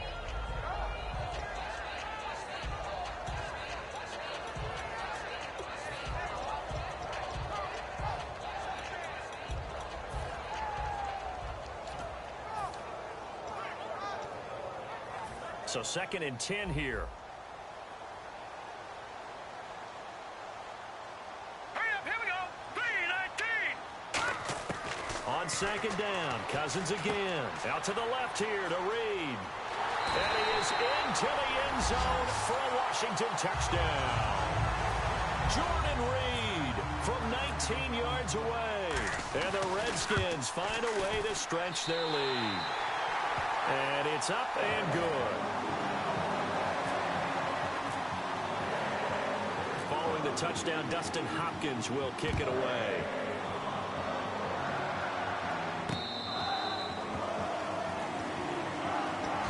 The Cowboys offense heading back out and ready to go again. And following the interception, we'll see what they can put together on this drive.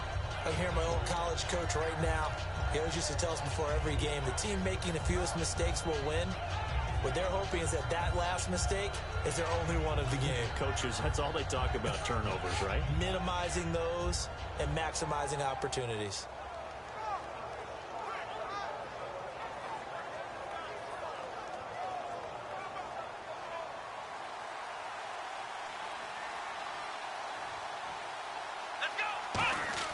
Trying to shake off the interception. He'll look to throw.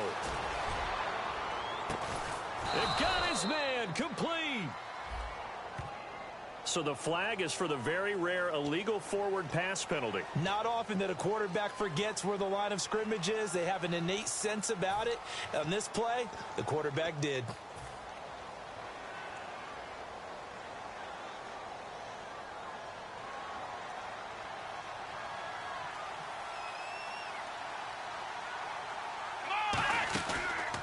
After the penalty, it's Elliott.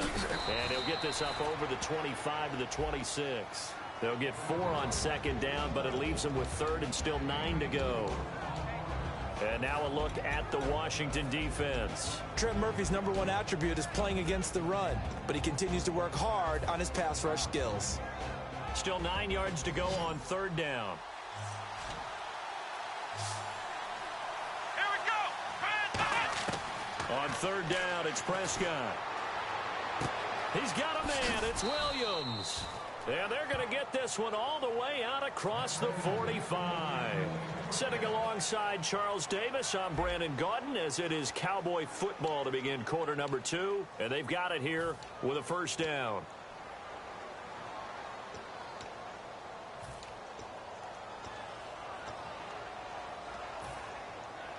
So after that big gain, let's see what else the offense has up its sleeve. Bryant, the lone receiver, left.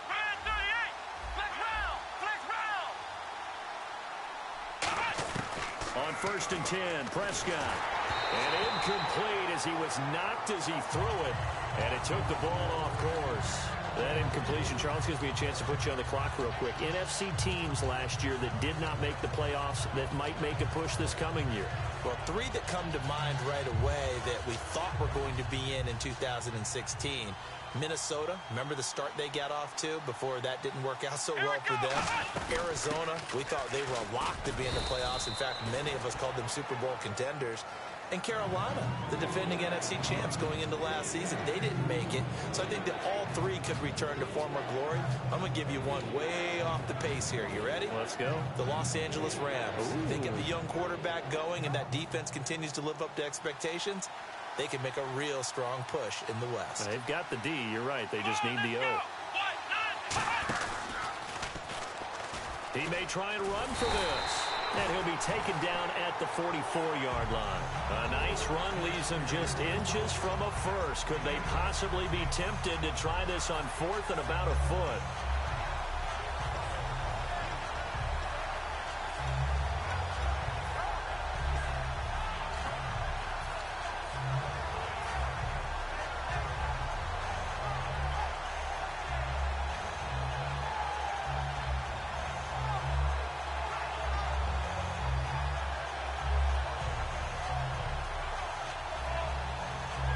And Jason Garrett's going to lead the offense on the field. They're going to go for it here on 4th. They come out with 1 back and 3 tight ends. They come out here in the I. On the run, Dunbar. The 20. And he gets this one all the way down inside the 15. It's a big-time play there on 4th down. 31 yards.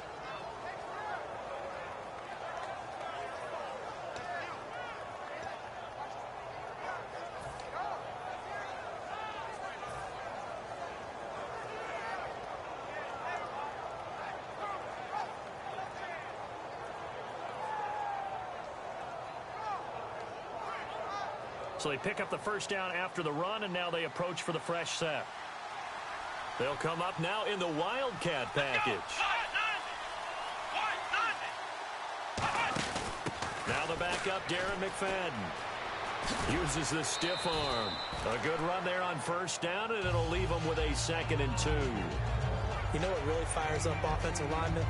When the guy that is carrying the ball behind them can create his own space and break a tackle along the way.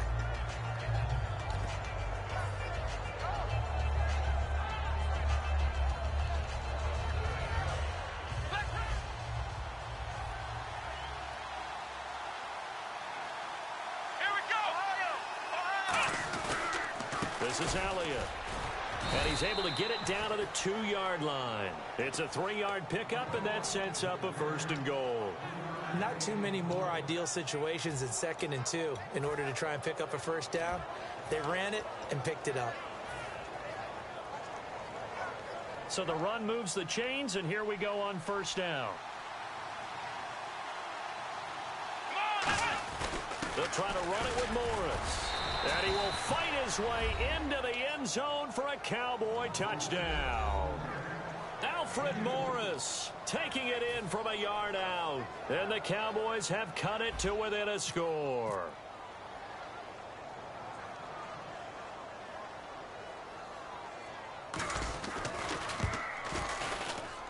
And that one makes it 14-7.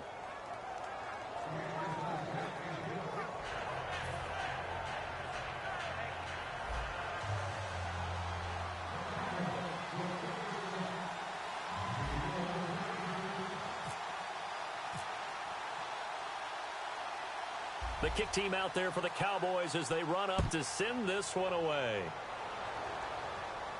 That'll be taken in the end zone. And the decision to come out is going to cost him 5 yards with a new rule as he's taken down right at the 20-yard line. A look at Washington as they come onto the field. And they will simply, Charles, be looking to duplicate what they did last drive when they were able to push it in for 6.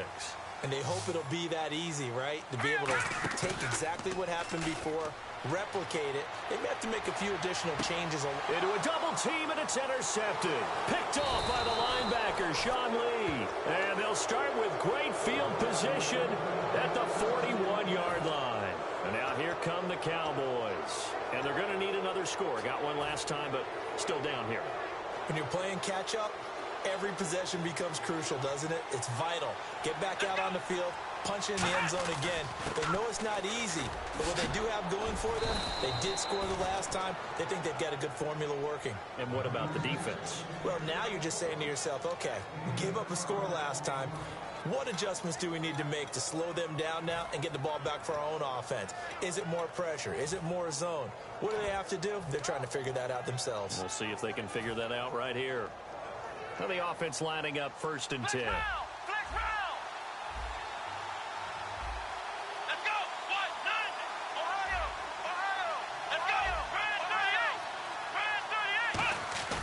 Now a play fake here on 1st down. Throw right side, complete to Williams. It'll go as a gain of 10 there. And the Cowboys are going to get a 1st down. And now we're going to get a timeout called by the Redskin defense. They'll have 2 remaining as we step aside here in this 2nd quarter.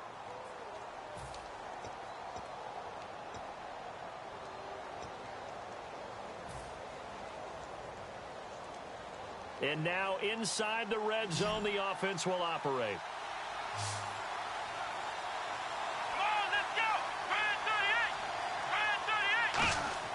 Prescott on 1st down. And he takes a shot on the release as this will be incomplete. The good signal callers would never go back in the huddle and play the blame game because they need those guys to protect him. But on that last one, his offensive line, they lost their leverage very quickly, and that's why they were able to get to him and hit him as he tried to throw the football and force an incompletion. Here we go. Now it's Morris. And they'll get him down right around the 16. It's a gain of about 3, but it's going to leave him with 3rd and still 7 yards to go.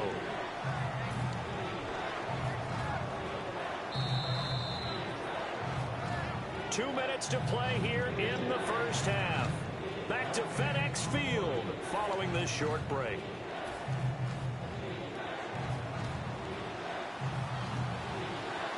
They'll come out in the pistol. And the slot man goes in motion left.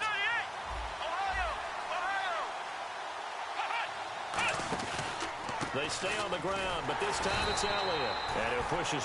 The Redskins looking for another timeout, and they get it. So that means they're down to 1 remaining here as we head toward halftime.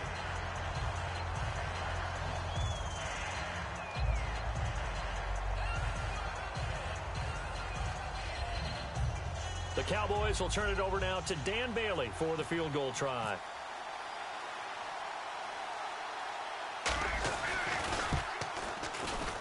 And Bailey able to knock it through. And they'll cut the lead back down to 4 now at 14-10. So the drive stalls out, but they are able to put 3 points on the board. Yeah, just a yard or 2 shorter than an extra point, so no problems converting there. That's fielded in the end zone. And the decision to bring it out is going to cost him about 7 yards all told as he's taken down back shy of the 20. The Redskins offense now, they get set to take over here. And last time, one play interception. So this offense, they should be fresh. That's a good way of putting it. And I can't wait to see what they decide to do with play calling, because a one-play drive where you throw an interception, a lot of people think the very next time out, run the football, don't give them a chance. Maybe play action. I think maybe you go play action, show your quarterback, get a little confidence in him, and let him fling another one. So many times you hear today's NFL described as a space game. Get your best players into space with the football in their hands. That's why sometimes you just swing it out to your runner, get him out in the flat, and let him have a chance to make people miss an open field. Now Cousins. They'll tussle for it, and this is going to be caught. 15 yards through the air and a first down. And they're going to speed things up here. And what a grab. That's one, Charles.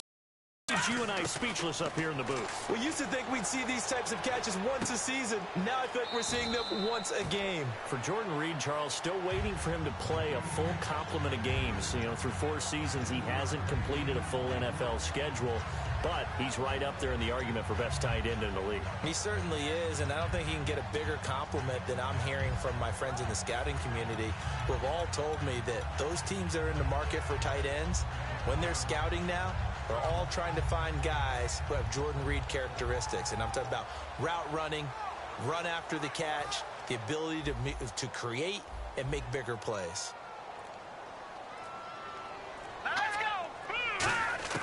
Cousins again. And he finds the tight end, Reed. And he'll get it down here to the 43. They get 5 out of that one, and it moves the chains. And now they're in the hurry-up. There's a completion to the tight end, and I think that we're looking at something out central casting, frankly. Absolutely. I mean, size, the hands. Speed. I mean, can flat out run. You put that whole package together, you light up the eyes of an offensive coordinator, don't you? All right, here we go. They'll throw again. Cousins. Out to the flat. That's complete to his running back. No, not a good sign here. He is still down on the field. And he's obviously an integral part of this offense.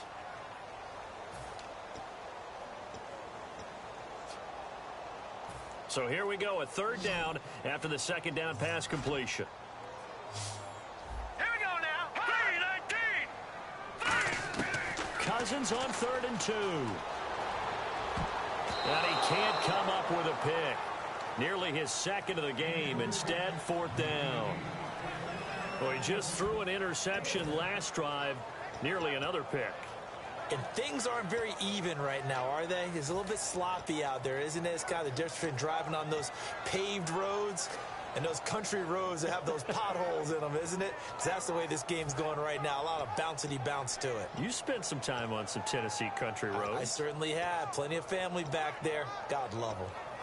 Would have been right at about a 52-yard field goal try, but no, they are going to go for this thing on 4th down. 4th down, Cousins. Jordan Reed has it.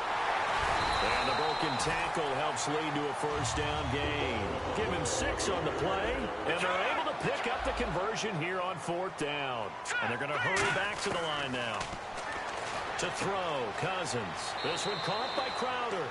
Give him 9 there on the first down completion. Now that's the way you run offense. Understanding your clock situation. Excellent job getting to the sideline and getting out of bounds. That's the way to conserve time.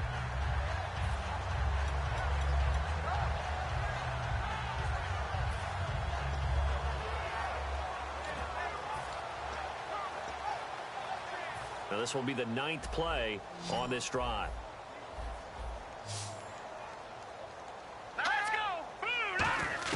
To the air again, it's Cousins. Out to the left, it's complete to Dodson. And he'll be out of bounds, taking it just shy of the 10 at the 11 or the 12. I know many people like to throw to the tight end, maybe in a little flexed out position because he creates mismatches with his size. The slot receivers do the same thing with their quickness, their speed, and their route running savvy. They'll come out in the pistol. Now a play fake here on first down. Rolling to his right. And the tip there altered the ball flight, and it falls incomplete. It'll be second down. Well, we're not playing 3 yards in a cloud of dust football anymore. I kind of get why those old school coaches sometimes didn't want to throw the football. Because if it's popped up in the air, it almost turns into slow motion, and both sides trying to get to the football, and you're holding your breath wondering whether it's going to go good or bad for your team.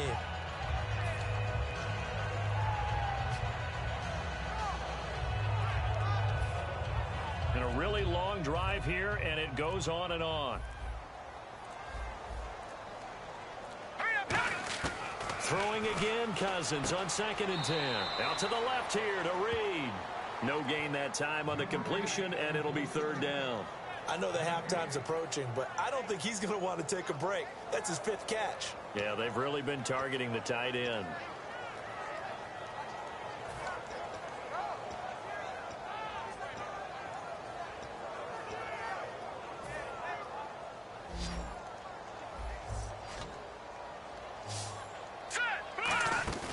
Off the play fake, Cousins.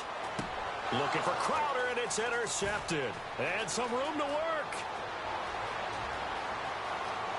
He's got daylight. Past the 20. And he takes this one back into the end zone, and the Cowboy defense has a touchdown. So from one end zone all the way to the other. Talk about a turnaround. And how about the excitement that play generates for his team? Not just the points on the board, but the momentum and taking it from coast to coast, end zone to end zone. What a tremendous play. Now get that man an oxygen tent. That's your boy Old Mo. You said momentum, right? Old Mo, I think he's kind of limping across at the end because of that distance. Well, that came a little abruptly here. Still working on my apple up in the booth. Hang on here. Let me spit this out. And we can get to the 3rd quarter now. Both teams appear ready for the fight ahead, and we resume action here in quarter number 3. Out come the Cowboys now as they'll go on offense first here in this 3rd quarter. They have the lead. Now they'll be looking to extend that lead. And this is where I enjoy talking about one of my favorite subjects, tendency breakers, or counters as I also like to call them. You've done things in a certain way in the first half, and they've had the ability to see what you've done. They're going to make their adjustments. So guess what? You adjust yourself and try and stay ahead of the pace because you are looking for some separation in this ball game. The adjustment to the adjustment. Without a doubt. Show them one thing, hit them with something else. And that's a good sign right there as we start the 3rd quarter.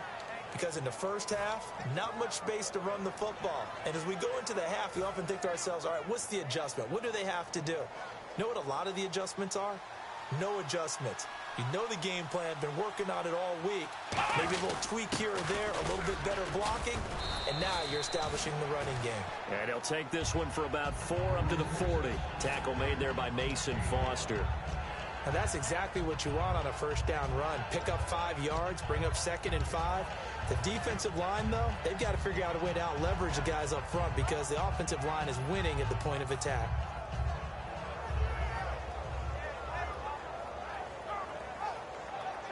Second and 5. McFadden will be the lone setback. And they'll give it to him here. And he'll push this forward only to about the 42-yard line. It'll be a pickup of a couple, and it leaves him with a 3rd and 3.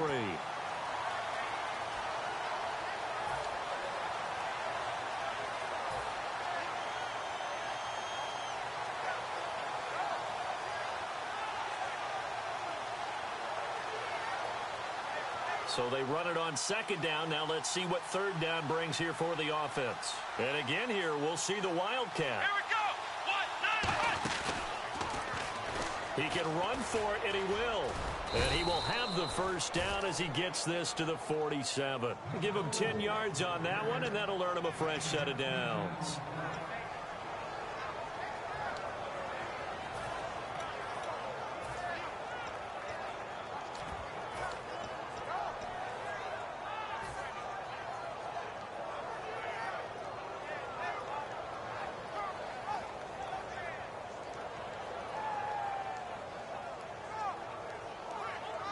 So the offense has it 1st and 10.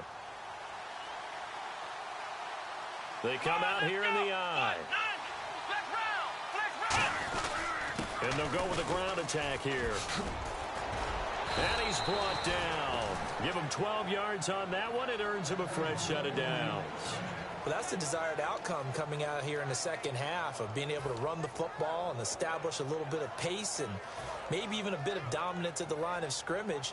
And they want that to continue. Way too early to think about this being ball control time. But the way they're running it, you got to think they may want to continue that and see if they can go ahead and grind their opponents into submission. Here we go. A first down carry by Elliott. And he'll get a little over 2, maybe a full 3 down to the 32-yard line. The linebacker, William Compton, in on the tackle. In my book, that's running the ball well, but with intelligence. How about him keeping the clock moving, staying in bounds? Yeah, even though it's the third quarter, you're thinking ahead, aren't you? This is where your running game can really help you with a lead in the second half. I agree totally. It's not just end-of-the-half situations that you worry about the clock. It's throughout the game. And with a lead, stay in bounds. Make them fight harder to try and catch you. They go to Elliott again. And he struggles to get a yard here, maybe a yard, down to the 31. Rashad Breeland, the one that got him down. Well, that's not a run that's going to make any of the highlight tapes, but they've been moving it well all game on the ground. This is another one that keeps them moving forward.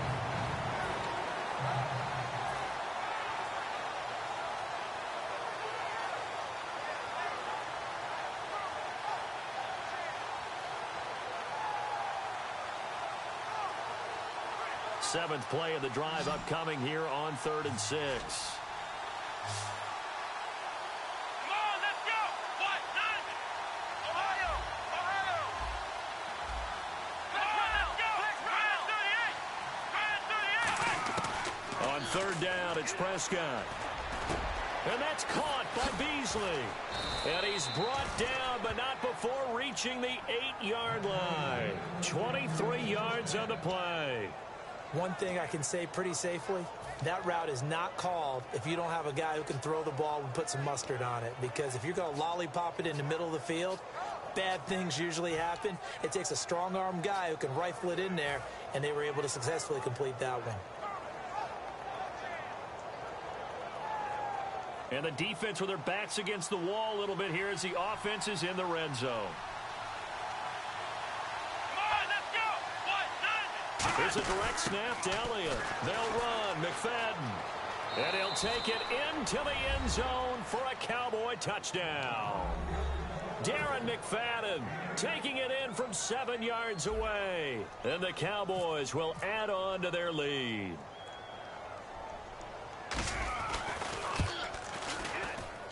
And his guys will take a 10-point lead.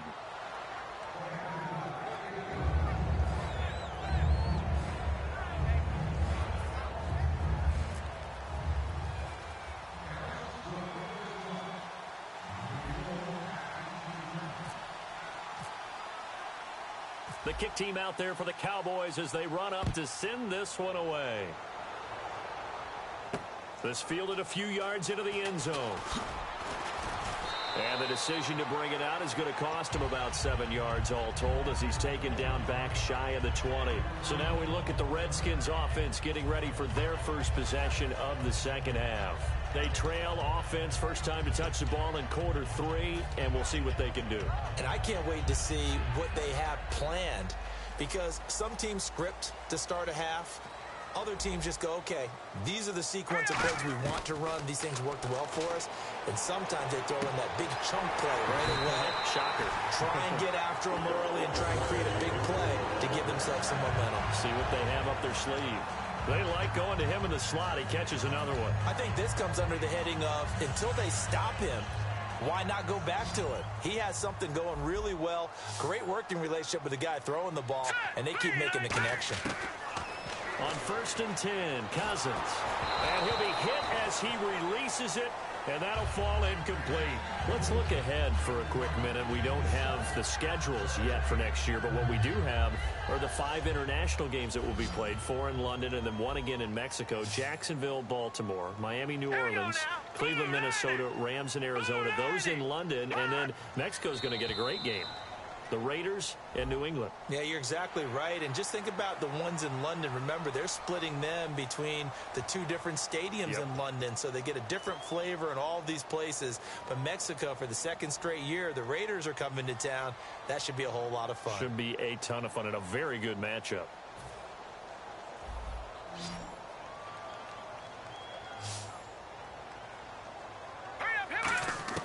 Cousins now on second down.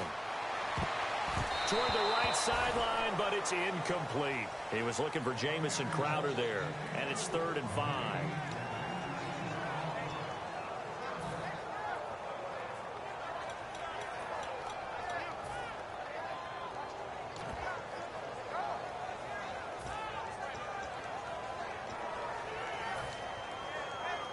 Incomplete pass on second down. Let's see what the offense draws up here on 3rd.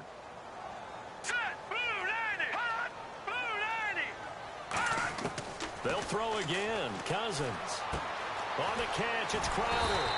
So he fought off the tackle, and that effort gives him the first before he's brought down. And Brandon, from our time in college football, where receivers weren't running the traditional NFL route tree, one thing they did learn: find open areas, find soft spots, and set up and catch the ball. And I think we just saw that there. Yeah, we saw that indeed, picking up the first. Little lull in the action here to go over an offseason storyline that's kind of interesting. L.A. a couple years ago, they have no teams, and now they're going to have 2 with the move from San Diego to L.A. What does that mean for the league and for the Chargers? It seems like an easier transition, doesn't it, than St. Louis when they moved back to Los Angeles. Less culture shock. Less culture shock, less, obviously geography, the whole deal. But it's a transition that still is not going to be easy. Remember, they're going to go play in a soccer stadium, essentially, for at least the first couple of years before they share a stadium with the Rams. So that changes things. Obviously, trying to create an identity in the market they haven't been in a long time. They began as the Los Angeles Chargers, but only played 1 season as such. Let's face it, perfection is something we all chase, whether it's playing this game or whatever we do. Hard to attain, but that's what they were searching for as that pass goes incomplete.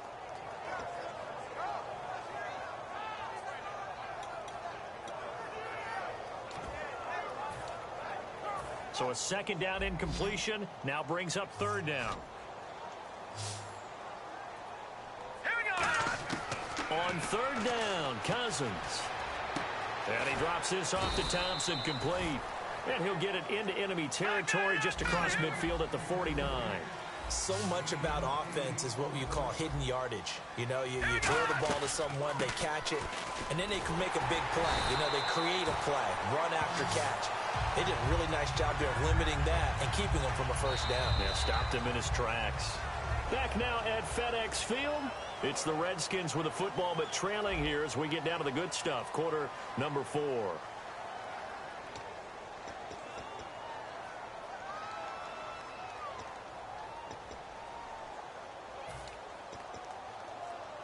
And a new set of downs here after picking up the first on the ground. Hurry up, here we go. Blue 90. Cousins on first down. Finding his safety valve here. That's complete. It'll be a gain of 8 yards, and it'll be second down. Looked like a pretty good, safe play right there. No, he's had trouble with the interceptions in this game there. Hits his guy out in the flat. Yeah, so many times we hear quarterbacks and offensive coordinators talk about in your progressions, you're either throwing the touchdown or you're throwing the check down. Well, earlier in the game, it was touchdown or interception. Now he got to the check down, a nice safe throw, and a good one. They give him 13 yards there on the play and a fresh set of downs. That was a nice completion on an out route, and those types of plays are the result of arm strength by the quarterback and timing by the receiver.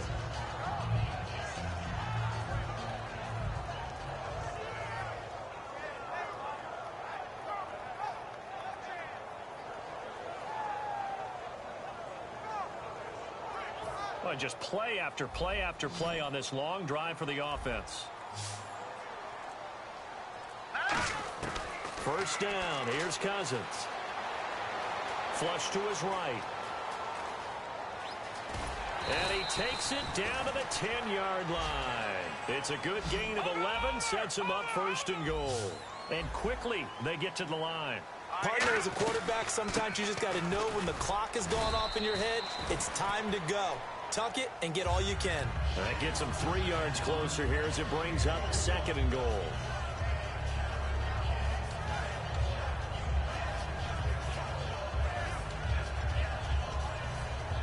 A long drive here. Play 12 coming up for the offense. Detroit! Detroit! Detroit!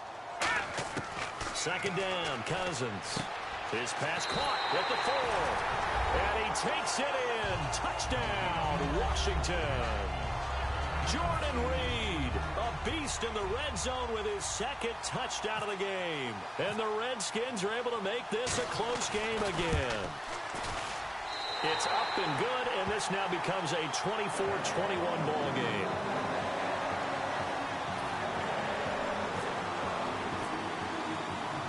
Following the touchdown, Dustin Hopkins will kick it away.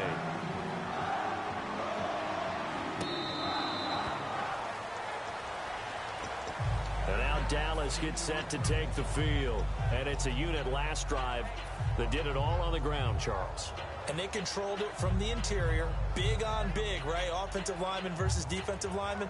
But you know, in order to keep the football moving downfield, other people have to get involved as well. Your wide receivers, your tight ends, lead runners, anything that you have possible to get in front and keep the ball moving. And now the defense may be looking out for a pass coming up.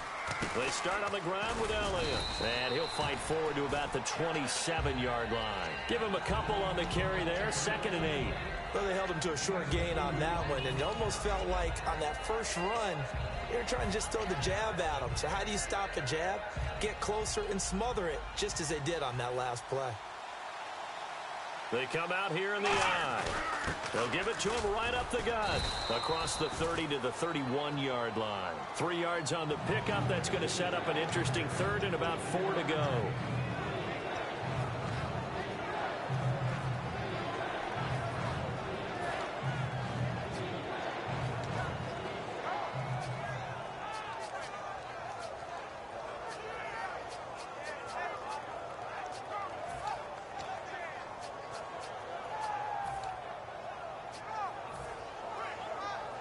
So following the run, we'll see what they do here on 3rd down. They'll need to get the play off quickly. They'll let their receiver run it out of the Wildcat. And the athleticism on the spin move allows him to pick up the first before he's brought down. Well, that was a unit that understood exactly where the 1st down marker was, handed it to their guy who could run it, created some space, and he got there.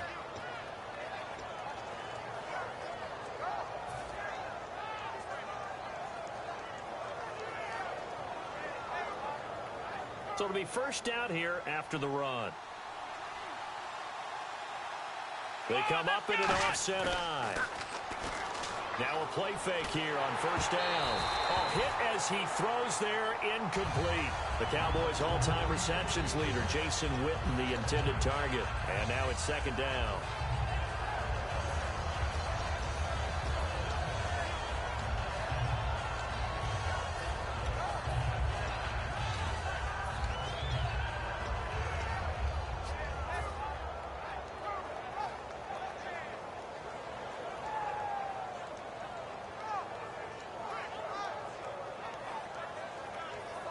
Getting late here in the 4th, and if this team has any chance to win this football game, their defense obviously needs a stop here.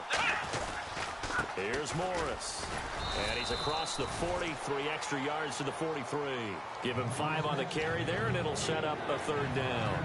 Frustrating for a defense, energizing for an offense. Finding a way to create that type of yardage in your running game, that'll make the guys carrying the ball very, very happy.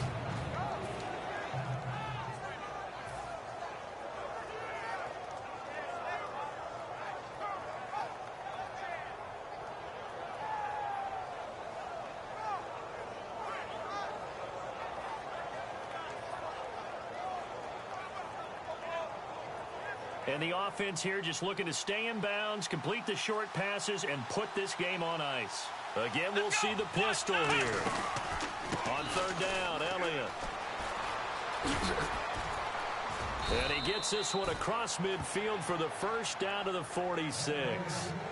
And now we're we're going to get a timeout called by the Redskin defense. It's just their first. They'll be down to 2 remaining as we step aside here in the fourth quarter.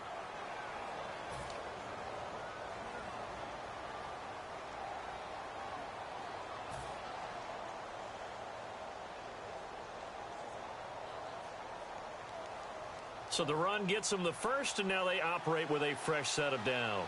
Now some love it, some hate it. Here it is. It's the Wildcat look.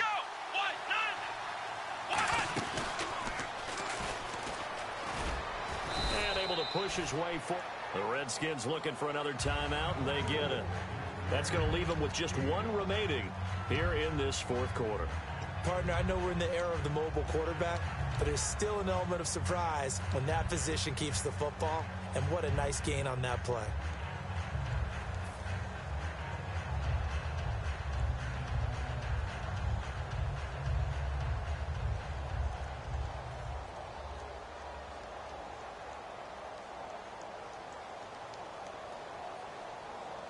So we've got a 2nd and 5.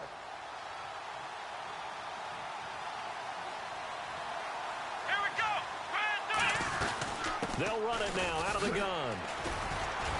And he's going to get this inside the 30. A really nice pickup of 14 yards, and it moves the sticks.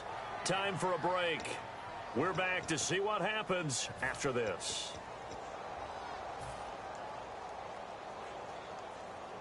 And the 8th play on this drive coming up. They come out here in the eye. They'll give it to him right up the gut. And they've got it in the red zone now, down at about the 19. And play is stopped here. Timeout. It's the defense calling the timeout here. That'll be their 3rd and final stoppage here as we step aside.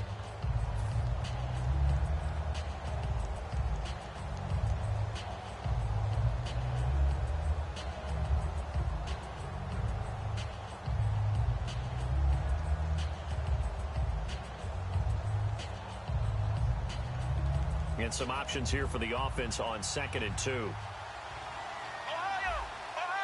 They come out with 1 back and 3 tight ends. They'll run it now with Dunbar.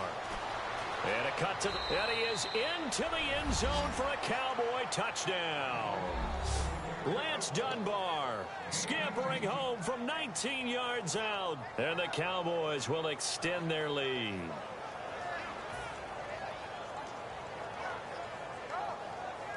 Still an important piece of business to take care of, the extra point.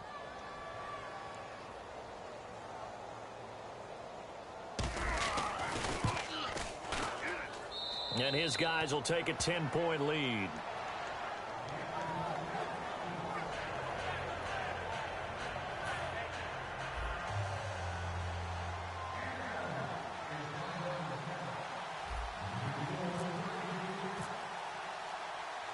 The kickoff unit is out on the field, and they will send this one away. This fielded a few yards into the end zone. And he'll take it back to about the 19-yard line. A look at Washington as they come onto the field. And that last drive, a long drive, but not just that. They had a great air attack going. Do they stick with that? I would think that they would, because if they were confident enough to do it on the last drive, starting backed up in their own territory, why would you change anything? They've got to be confident about what they're presenting and continue to do so. Yeah, because the secondary, they really look clueless. And that was amazing because that drive went and went, no adjustments, and no big plays by the defense to knock the ball away.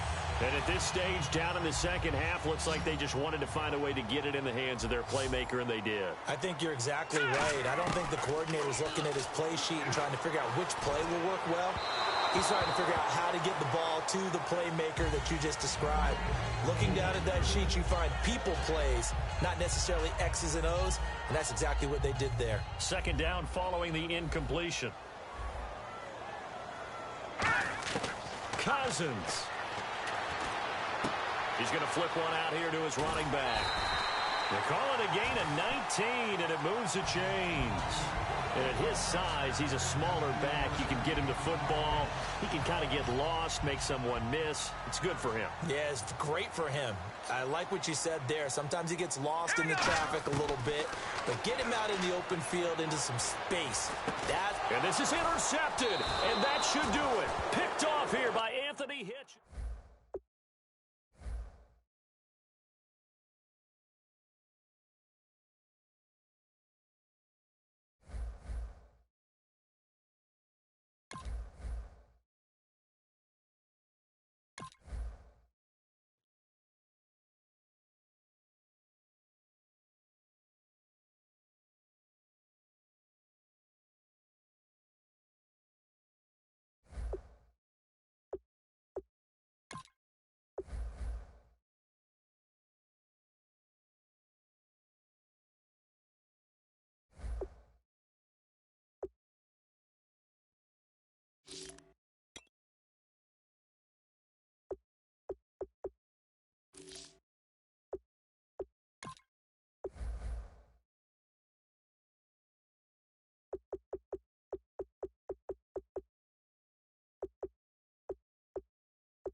tuned into the NFL on EA Sports. In today's matchup, we've got a pair of wide receivers who certainly want to be targeted throughout the game. It's Bryant's Cowboys going up against Jackson's Redskins. So with kickoff straight ahead, we'll check in with our broadcast team. Here are Brandon Godden and Charles Davis. Thank you very much, Larry. We are here on a beautiful afternoon for football. Today, rivals square off in the NFC East, and we've got a great matchup between the Dallas Cowboys and the Washington Redskins.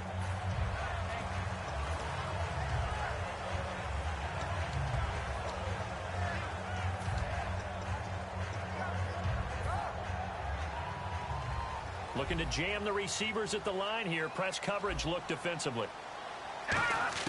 Cousins now to throw on first down. And the defense has it covered. It's intercepted.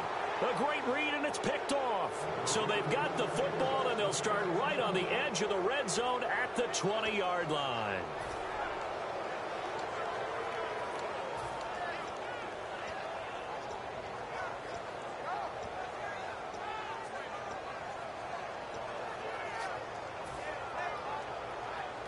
And a great spot to start this drive from here.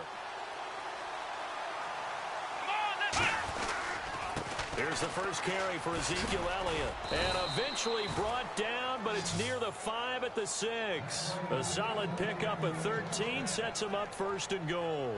It should go without saying that anytime you run the football well and gain a nice chunk of yardage, that means the offensive line did their job and did it really well.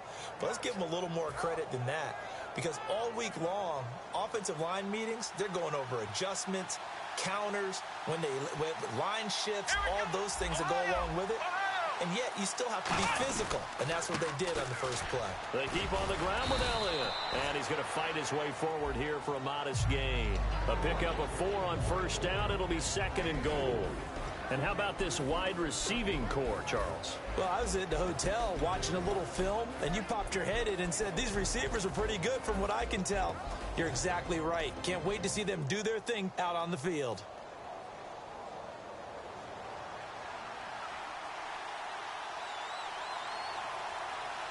And the D-line pinching together must be... And he will take it in for a Cowboy score. Alfred Morris taking it in from 2 yards out. And the Cowboys have taken the early lead. And there you go. Nothing really too complex. Block, keep to your assignments, let them run it in. They did it. Fundamental football. Good blocking beats good tackling on that play.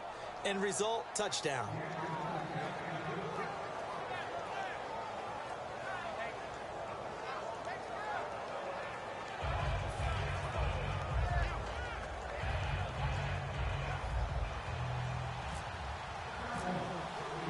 The kick team out there for the Cowboys as they run up to send this one away. This will be taken in at the 1.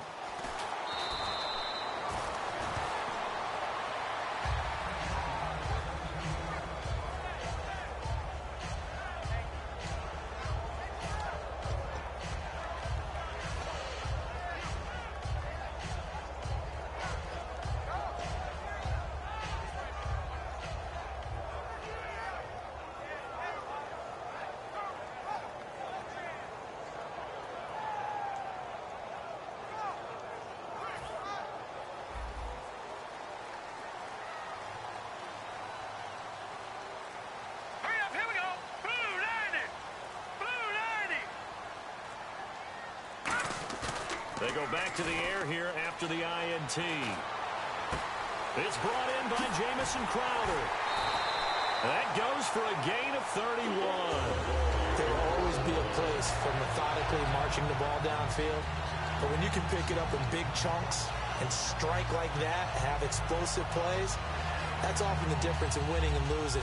Those types of plays that can knock a defense off balance, that'll drive a team towards a victory.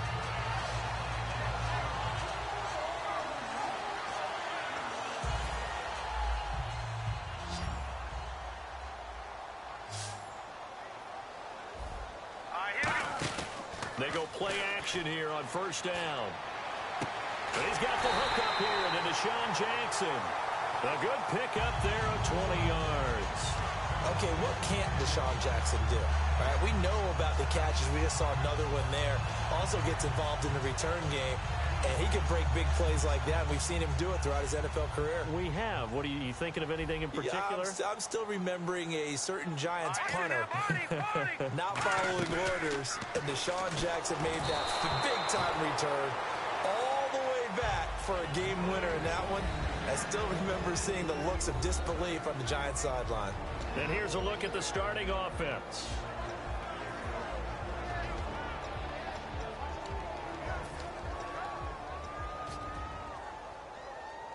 So they're still at the original line of scrimmage here. 2nd down and 10.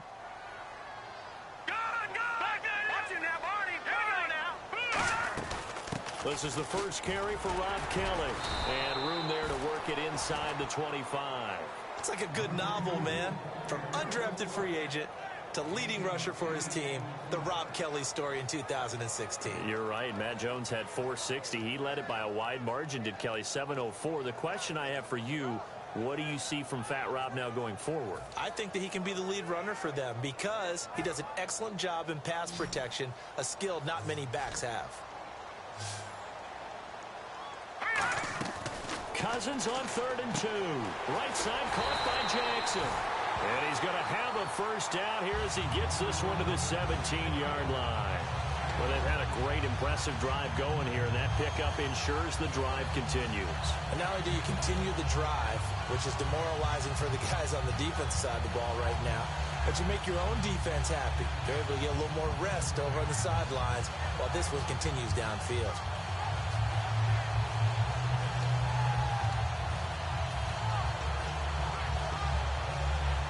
Red zone opportunity.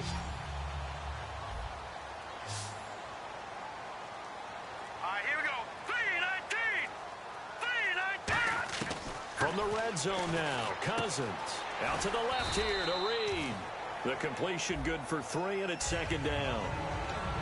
And a look at the defense for the Cowboys. When at his best, Orlando Scandrick is one of the top nickel cornerbacks in the NFL.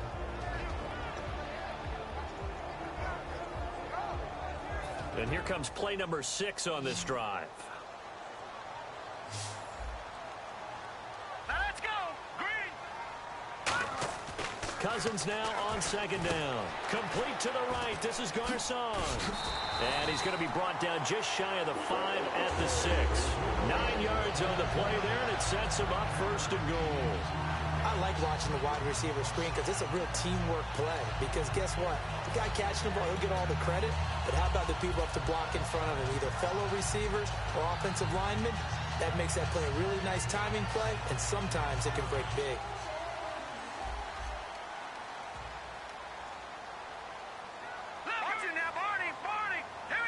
So the offense has it, 6-yard line, 1st and goal.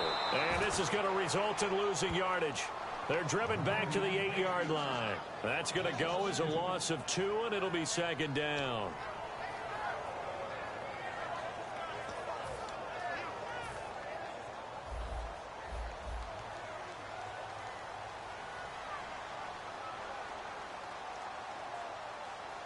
Here we go now. Green 39. Green 39. Cousins to throw it this time. And this will be incomplete. I remember growing up playing basketball. My coaches always talked about communicating on defense, making sure you talk on defense, know where your screens are, know where the cuts are coming from, who has who. Well, guess what? It's the same thing in football. Even though there's more noise out there, you can hear all the screams of screen, screen. This defense, the bench, everyone let them know what the play was, and that's why they were able to react and knock the ball away. Cousins. And did he get the feet down? Yes! Touchdown! Pierre Garcon, a 7-yard touchdown grab. And the Redskins are an extra point away from tying this thing up.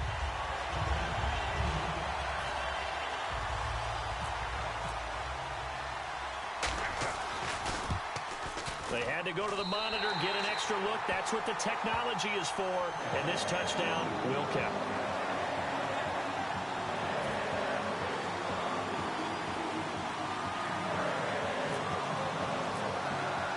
So we're right back where we started, all even as the kick's away.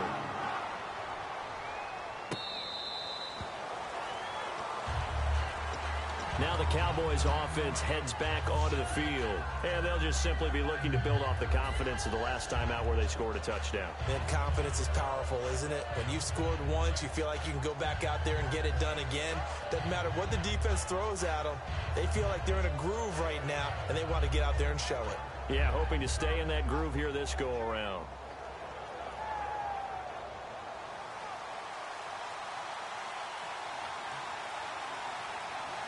Shift together here from the D-line.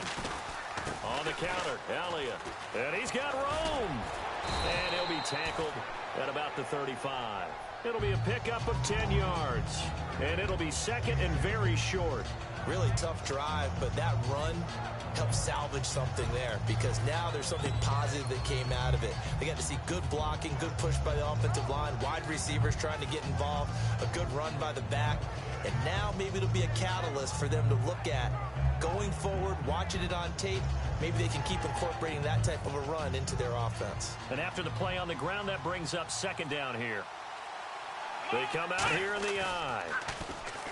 Prescott to throw it. And this one caught by Dez Bryant. And able to get this one across the 45 before he's brought down.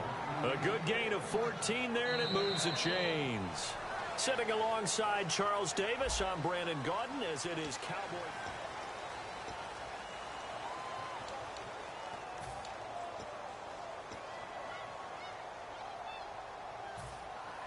Offense comes to the line now, 1st and 10. Here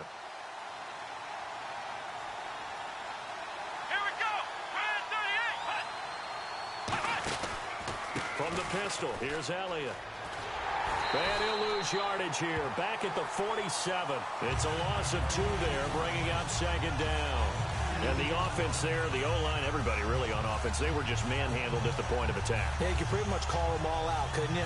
Almost by name, right? That was a very tough sequence for the offensive line. But how about that defensive front creating a new line of scrimmage and creating a lost yardage possibility?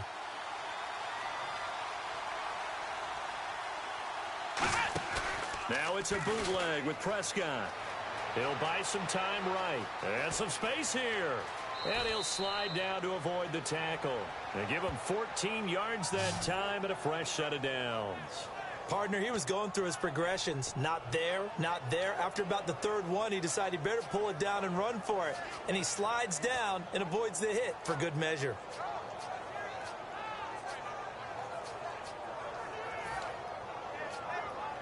First down and 10 now for the offensive group. They'll come up now in the Wildcat package. Here we go. Red 38. Out of the Wildcat, a wide receiver carry. And able to push his way forward here for a good little gain. 5 yards on the carry. Good pickup on 1st down. And there's a run to be happy with. Good, solid yardage. He'll take that anytime you hand the ball to a back. See if they stay on the ground for 2nd down. QB split out wide now. They're in the Wildcat. On 2nd down, McFadden. And he'll be a little shy of the 25 here at the 26-yard line. 8 yards on the pickup there, and it moves the sticks. It's nice every now and then in this game not to see people overthink it. Just hand it to the old reliable guy. Let him pick up the 1st down.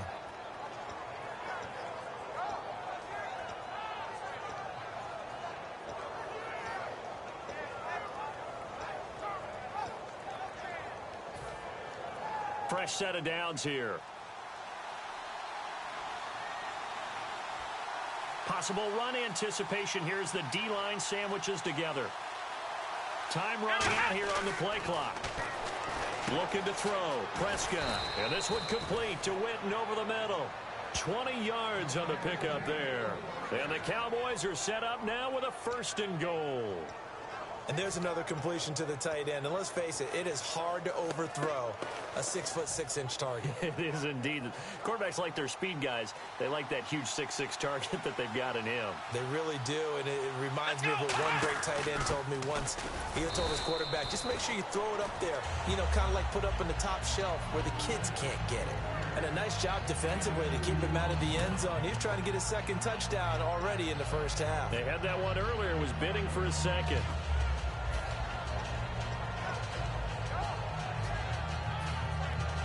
And the 8th play on this drive coming up.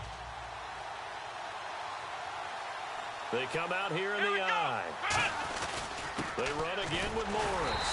And he is going to lose yardage here. It'll be a loss of a yard, and that'll make it 3rd and goal. Now, that was a terrific play. We're down here near the goal line, and only one word comes to mind for me, and that's overwhelmed, because they absolutely overwhelmed the offensive line. He came free and made the hit in the backfield.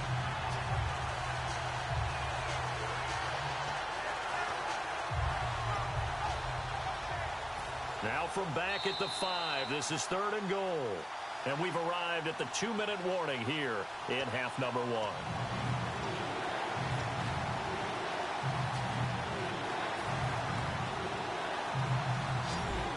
And on the outside, they're playing press coverage.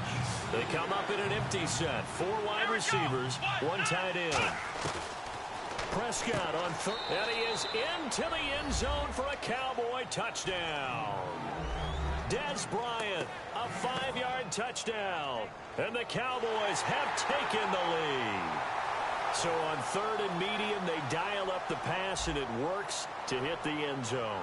And it's really not a surprise to me. That's a throwing down in the NFL because of how tough it is to run the football. But what offenses like to do is still show run formations to make them respect it and throw out of those. In this case, they took a nice shot at the end zone and made it pay off.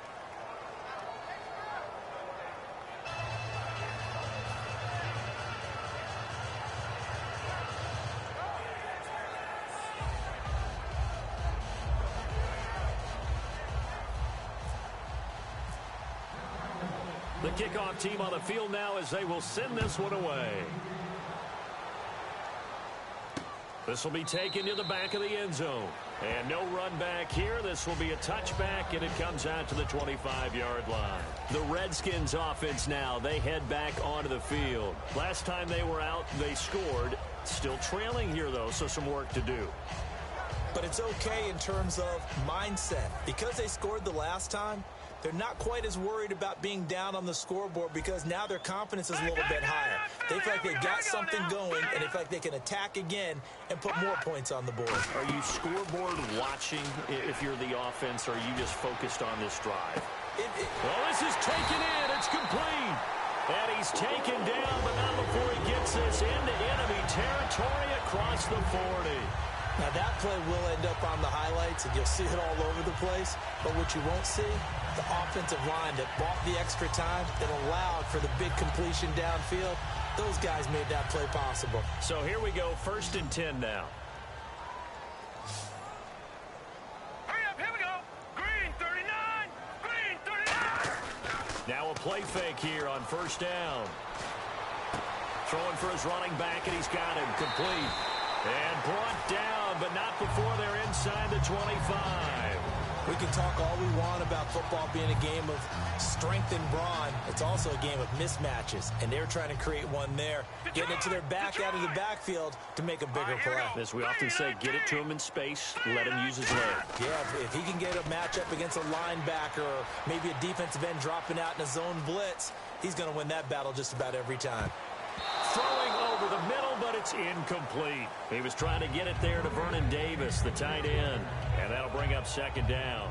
When you see passes knocked down by those guys I call the frustrated fullbacks, the linebackers, you know that in their zone coverage, they were able to drop, see the ball thrown, and react to it very quickly. Here we go now. 319. Leopard, leopard. They'll try a little trickery here on the end around. And a cut to the left sideline. A really nice pickup of 14 yards, and it moves the sticks.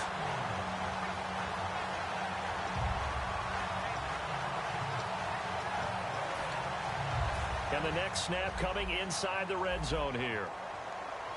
No, check. Here we go. Watch it now, Barney. 1st and goal, Kelly. And he'll be stopped just out. And now a timeout called by the Cowboys defense.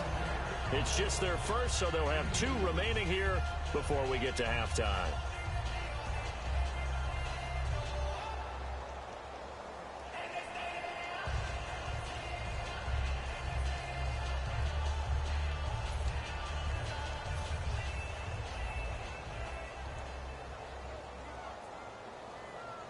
They'll come out in the pistol. Let's go. Cousins now on second down. This will be caught just inside the 10. It's a loss of 2, now third down. And now the Cowboys are going to call another timeout.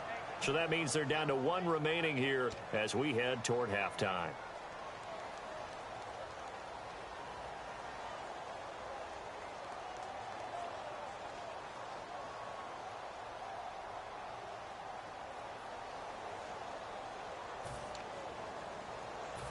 And here comes play number 6 on this drive. Watch it now, Barney. Over. Here we go. Green. Third down and goal from the 8. They'll run the option left. And they'll lose yardage here. They go backwards to the 13-yard line. He loses 5 full yards to bring up 4th. Dustin Hopkins now for the Redskins field goal.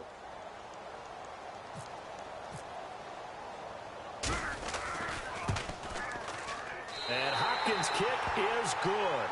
And they'll cut the lead back down to 4 now at 14-10. So 3 points is the outcome, but probably not what they're looking for given the drive that they were on.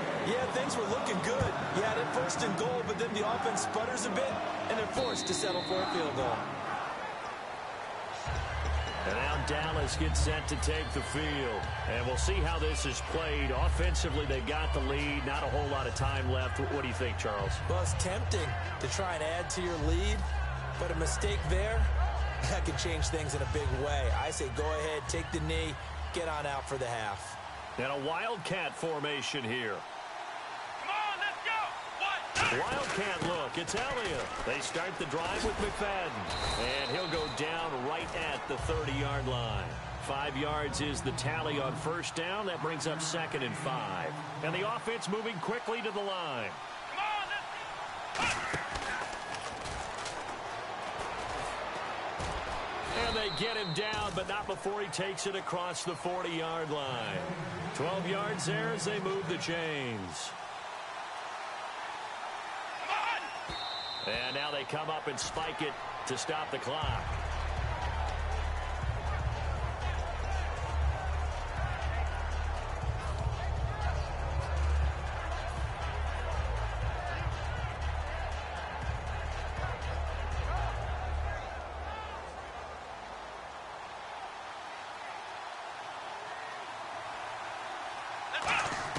Final play of the half. Prescott. He's got time in the pocket. And he's going to go down. Couldn't get a throw off with the pressure. Maybe that was for the best, as that brings us to the end of his first half of play.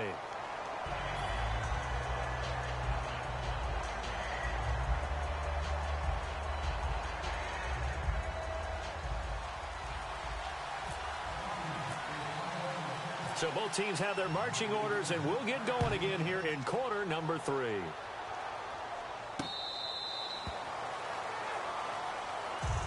Out come the Cowboys now as they'll go on offense first here in this third quarter.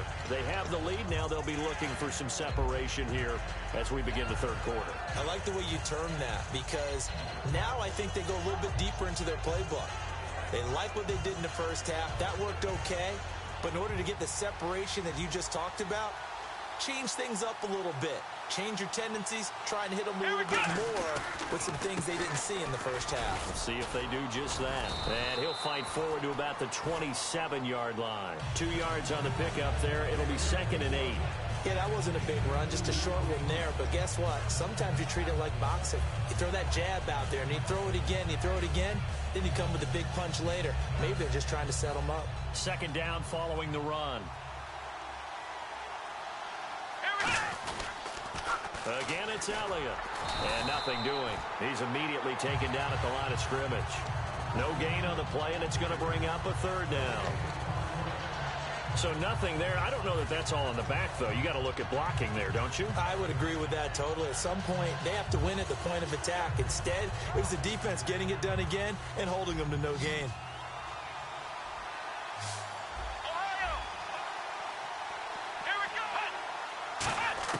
On 3rd down, it's Prescott. He's got his man. It's Williams. And he's taken down at the 43, but not before picking up the first. Well, we're used to seeing the guy that you consider the #1 receiver double covered, but how about this guy? He's double covered and finds a way to make the play for a first down. That's how you increase your Madden rating, right? No doubt about that at all. And you know something? I think we'll hear about that from him soon. A handoff left, Elliott.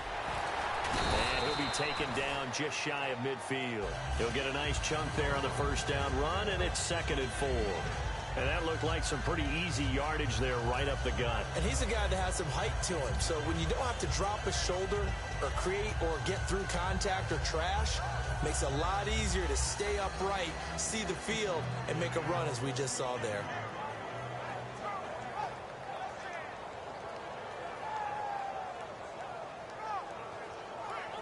And after the play on the ground, that brings up 2nd down here. They run with Morris. Takes to midfield, but no further. Just a yard there. Ricky Jean-Francois in on the tackle.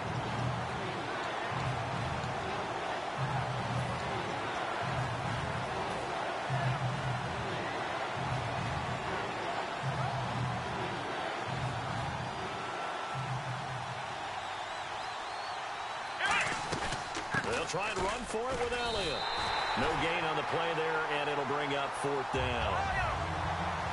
The offense is not leaving the field. They're going to stay out and go for it on 4th and 3. Looks like the defense in press coverage here.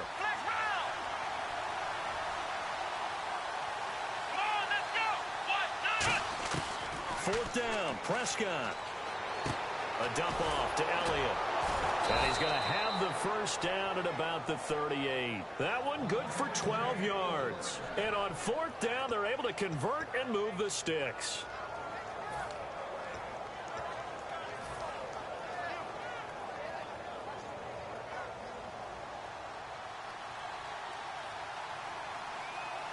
They come out here in the eye. 10th carry now for Elliott. And he'll take this one down to the 36. 3 yards on the pickup there, and it'll be 2nd down. Some of the most unselfish players on any football team, defensive tackles, because we ask them to just eat up blocks, allow other people to make tackles. But when he can make a play himself, as we just saw there, that's a big day. See if they stay on the ground for 2nd down. One man in the backfield, Elliott. And he'll get it up the middle. And a short gain down to about the 33. Just a couple on the pickup there, and now it's 3rd down.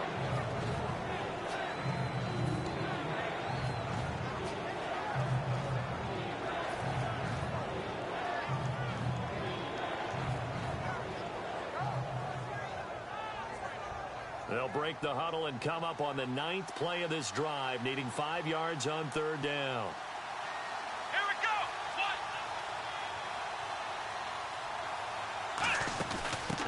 With McFadden. And an alley to run. He's going to go. Darren McFadden. Touchdown, Cowboys. Darren McFadden, 33 yards. And the Cowboys will add on to their lead. So they went to the ground game on 3rd, hoping to pick up the first. They also picked up a touchdown. Offensive linemen so used in this situation to having to pass block. All right, you're looking at what it is, 3rd down. They don't care that it's 3rd and whatever. They figure they're going to throw the ball. And when you call a running play, I think you energize them. I think you juice them up, because I haven't met offensive linemen yet that likes to pass block more than they like to run block. And they opened up some nice holes there for him, and he took it to the house. Set now to kick this one away, and off it goes. This is fielded at the goal line. So here's the Redskins offense now as they get set to start this 3rd quarter. They're down in this game. A chance for the offense, though, to put something on the board, get some momentum here in half 2. Try and get things kick-started for them. And you know at the half, they discussed how they were going to get that done. This is where scripting comes into play a lot of the time. How many plays do you script coming out of the second? Most of the time in the first half, you're scripting 12 to 16. I think in the second half, you're really scripting more like 8 to 10. Kind of a starter or an opener, whatever terminology they use. Just something to get you off to a quick start. No gain on that run, and while the team is down, there's still time to come back and win the football game. If I'm the offensive coordinator, though, I've got to think about moving at a faster pace and maybe opening things up a little bit and throwing it a little bit more. Final minute now of the third quarter. Let's go. 3-19. Over. Cousins to throw it this time. Jackson's got it over the middle. A good pick up there at 20 yards. And now it looks like they're going to be in the hurry up. Cousins on first down. Now they go screen. It's complete. Oh, he breaks a tackle, and he's got an alley. He got 29 yards that time. And that was a beautifully executed screen pass. He let the rushers get upfield and get the escorts in front, meaning the offensive linemen, other blockers out in front, completed the pass beautifully. So now you've got all that open space with big guys leading the way. Well, the offense lining up first and 10.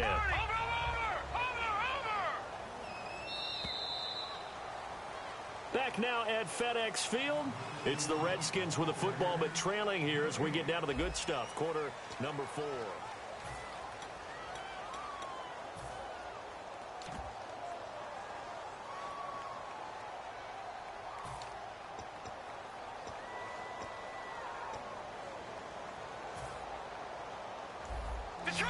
Detroit!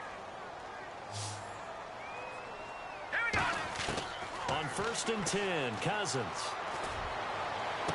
He's got a man, complete. Touchdown, Washington. Jamison Crowder, 32 yards. And the Redskins have made this a one-score game. So here are the Redskins now, an important two-point conversion. Detroit! Kelly to try to punch it in. And he will get into the end zone as a two-point conversion is successful. And the lead is down to a field goal here in the fourth. Following the touchdown, Dustin Hopkins will kick it away.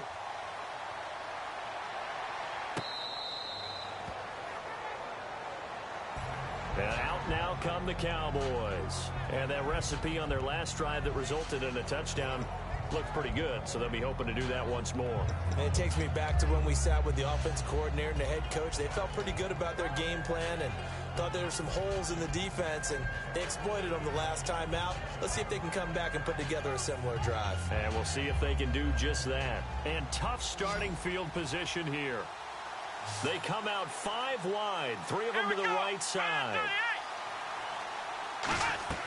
Prescott on first down. It's caught on the right side. Williams.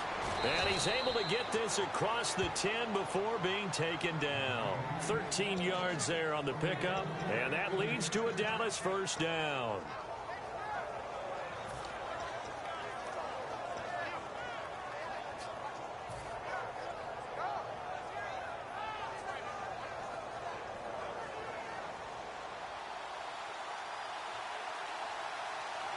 They come out here in the eye. Now Elliott. And a short gain across the 15 to the 17-yard line. And give him 4 yards there. It'll be 2nd and 6. When you find that kind of yardage, you couldn't be more confident as a ball carrier. And guess what? You're going to go back and tell your offensive coordinator, I'd like to keep carrying it, thank you.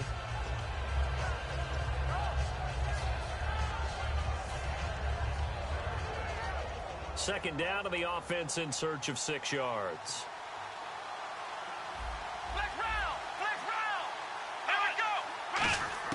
A second down throw for Prescott.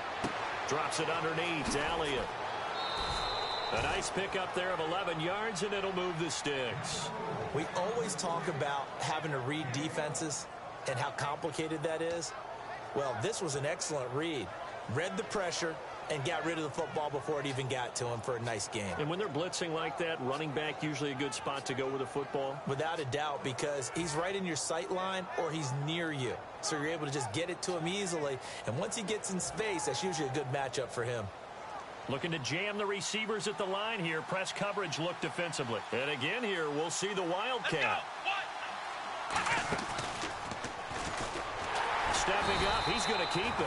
Just a yard on the pickup there, and it'll bring up a 2nd and 9.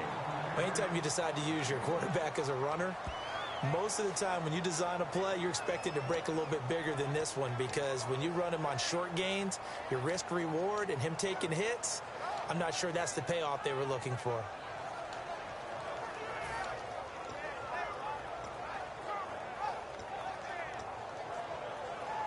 So what will they do? On the ground, through the air, let's see. 2nd and 9.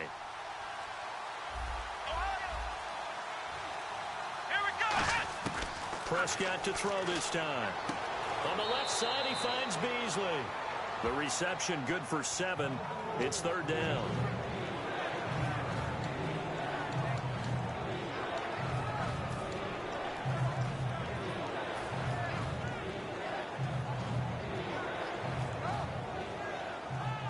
Completed pass on 2nd down. Now it's 3rd down as the defense looks for the stop. They'll run it now out of the gun. And he's going to have a 1st down as he's brought down at the 44-yard line. 7 yards there, good enough to move the sticks. I don't know about you, but that almost felt like old-time football there. 3rd and 2 is not necessarily just a running down anymore. A lot of times they want to throw the ball. They went back to the roots and powered forward and got the 1st down.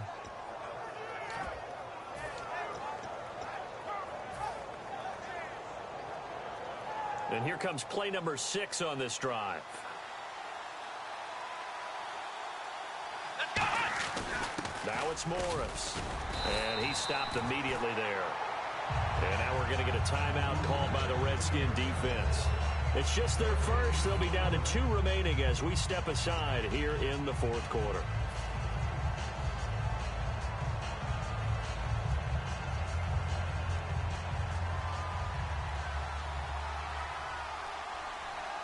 They come up in an offset eye. To throw is Prescott. And the hit jarred it loose. It's incomplete. Oh, man, for him to be that wide open and drop it, sometimes you have just too much time on your hands, right? You end up thinking way too much, and your hands get shaky. And yes, he's a tight end, but that's a catch he should have made.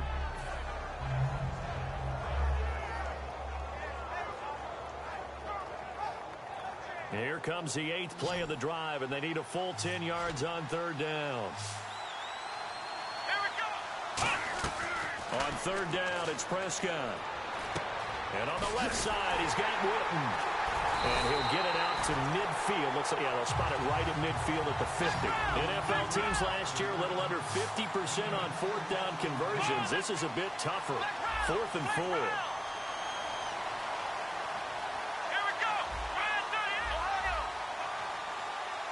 They come out 5 wide, 3 of them to the right side. Prescott to throw on 4th. Got a man, it's complete. Williams. It's a gain of 5, and they're able to pick up the conversion here on 4th down. The Redskins looking for another timeout, and they get it.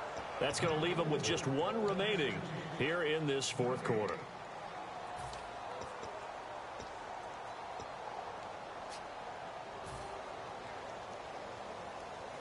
And this seemingly endless drive continues.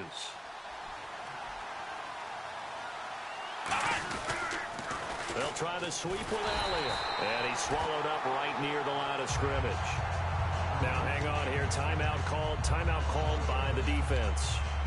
So that will leave them with no timeouts left. Still plenty of time on the clock. We'll see how that affects things here in this 4th quarter.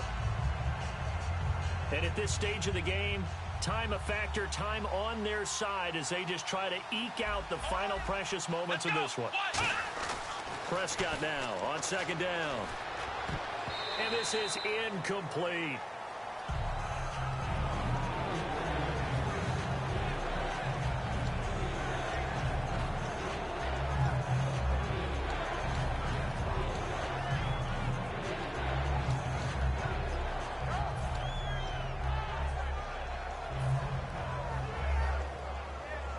A long drive here. Play 12 coming up for the offense. And the Redskins have an extra man in the secondary here on third. Prescott. Out left side here to Bryant. Good defense holds him to only a yard, and it'll be fourth down. Partner, I think that completion takes the definition of dink and dunk to a different level, doesn't it? It does, and the defense was right there, kind of played into their hands.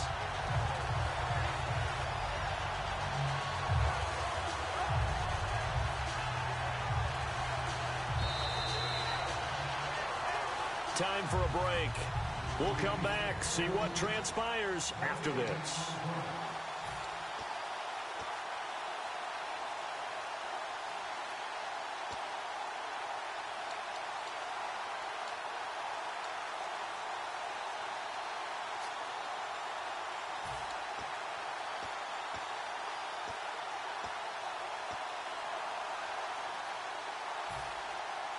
And here's a big one now. Try to hold this lead. They're going to go for it here on fourth down. The play clock's running down. Here's Prescott. He completes it to Bryant. And he'll get this one down near the 20-yard line. Both sides were holding their breath there on that fourth down play, and the offense can breathe a sigh of relief. And both knew exactly where the first down markers were. You know the defense is trying to guard those sticks and try and keep people in front. But somehow, some way, those guys found a way to pick it up. And now a first down following that long gain. And the D-line pinching together must be expecting the run.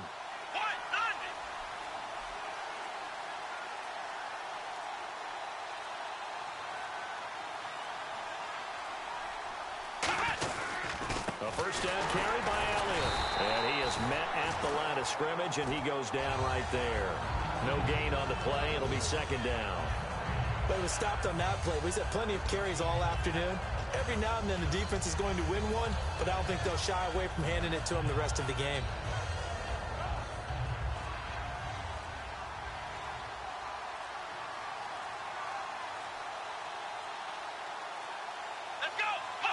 The Cowboys on their way to victory as they take a knee.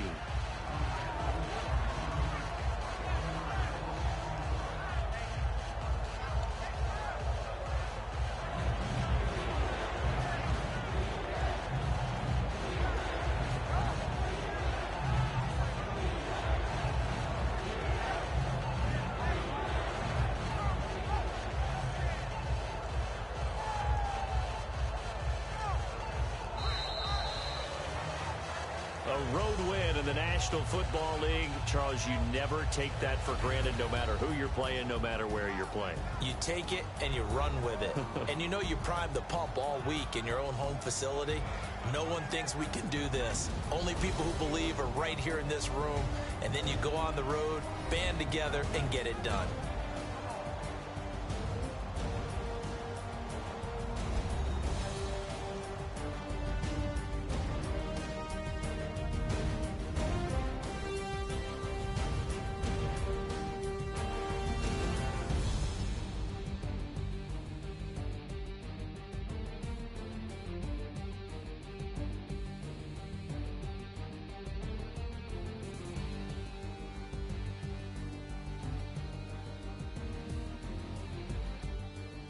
That'll do it for us. For Charles Davis and all our hardworking crew, I'm Brandon Gaudin. You've been watching the NFL on EA Sports. For more, find us on Twitter at EA Madden NFL. With that, we sign off from Landover.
everybody. I'm Larry Ridley. You're tuned in to the NFL on EA Sports. As we head towards kickoff, two quarterbacks will be on the field today trying to push their team to victory. It's the Cowboys going up against the Browns. With that, let's get up to Cleveland. We're standing by our Brandon Guyton and Charles Davis. Thank you very much, Larry. We are here on a beautiful afternoon for football. Straight ahead, we've got a good one on tap here between the Dallas Cowboys and the Cleveland Browns.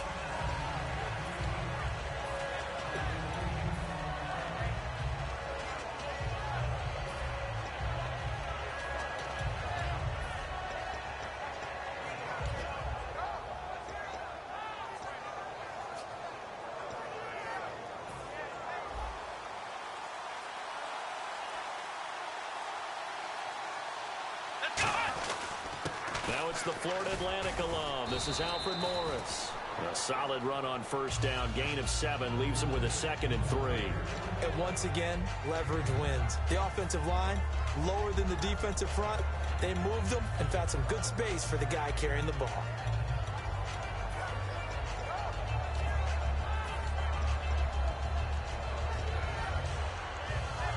Offense staying ahead of the chains here. 2nd and 3.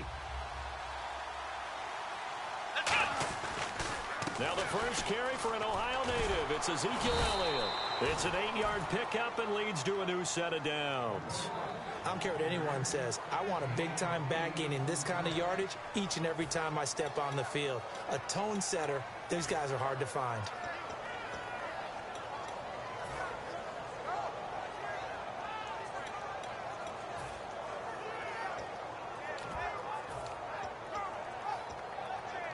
And a new set of downs here after picking up the first on the ground.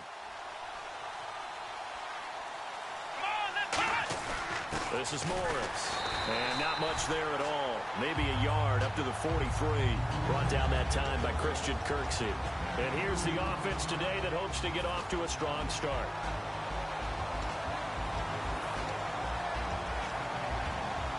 And they still need 8 yards for the first here on 2nd down.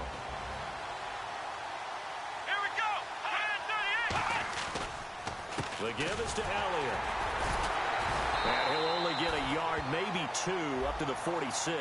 The big nose tackle, Danny Shelton, there to swallow him up. And here's the starting crew defensively for Cleveland. You have to love Jamie Collins. You can use him just about anywhere on the defense. Inside linebacker, outside linebacker, defensive end. He might even play a little bit of safety if you give him the chance. Come on, let's go. They go to Elliott again. Just a yard on the run there, and that's going to bring us to a 4th down. Well, this was just simply excellent defense. On this 3rd down, they had to be alert for the possibility of a pass, but that didn't stop them at all from understanding what was going on when they decided to run the football, and they just swarmed and stuffed them for almost no gain. Okay, look at this. The punt team nowhere to be found. They're on the sidelines. Offense going to go for this on the opening drive. They're indeed going for it. It's Prescott. It's caught on the right side. Williams. And he's going to have the first down at about the 38. It'll be a gain of 15 on the play. And on 4th down, they're able to convert and move the sticks. So the offense has it 1st and 10.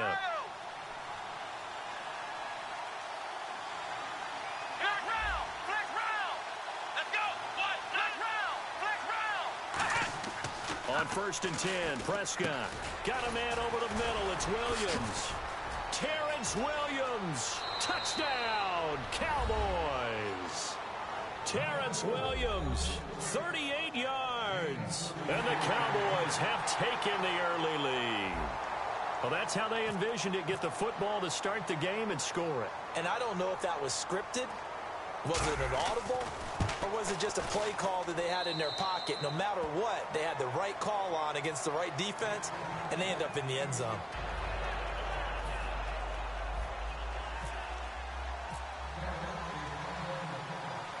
Out is the kickoff unit as they run up and send this one away. That'll be taken in the end zone. And no run back here. This will be a touchback, and it comes out to the 25-yard line.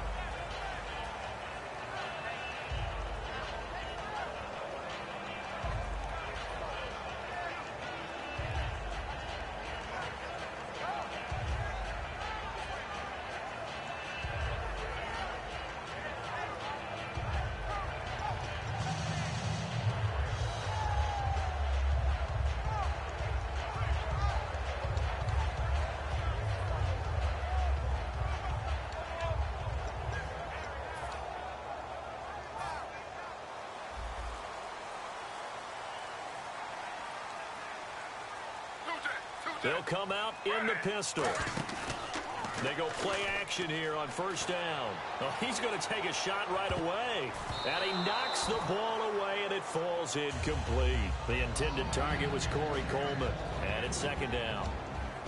The starters for the Cleveland Browns. And let's discuss the tight end, Gary Barnidge. Sometimes he can get overlooked. I love how he emerged in 2015. We had a scouting report on him that said he was a good blocker, dependable receiver, but no stardom at all. Had a 1,000-yard season in 2015. No longer do we have those shackles on him at all. Gary Barnidge can play. This is complete to Hawkins. And they're able to get this one across the 35. They pick up 12 on the play there, and they move the chains.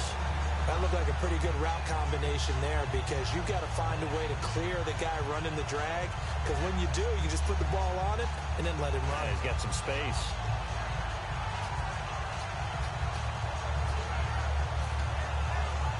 Offense comes to the line now, 1st and 10. Let's go. 3-19. Now Kessler on first down. Oh, he's got a man wide open, complete. To give him 17 yards that time as that'll move the chains. Everything about that play was beautiful. A great corner route where the receiver worked the defensive back inside and then broke back to the outside to the corner. But how about the throw by the quarterback? Anticipation on the break from inside to outside. He threw the football. As the receiver turned around, the ball greeted him.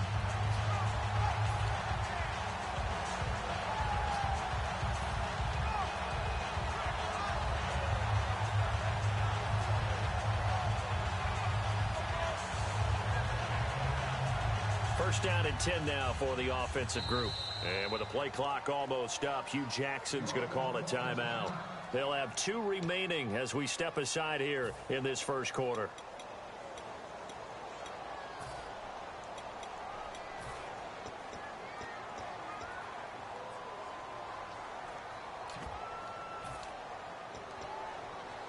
Fresh set of downs here. The defensive line disperses a little bit here, maybe expecting a pass.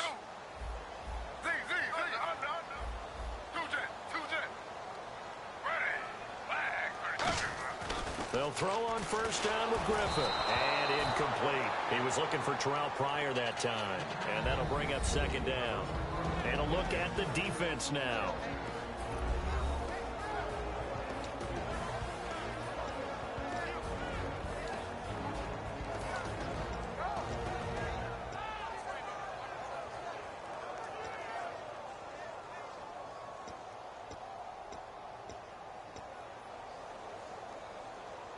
And on 2nd and 10 now.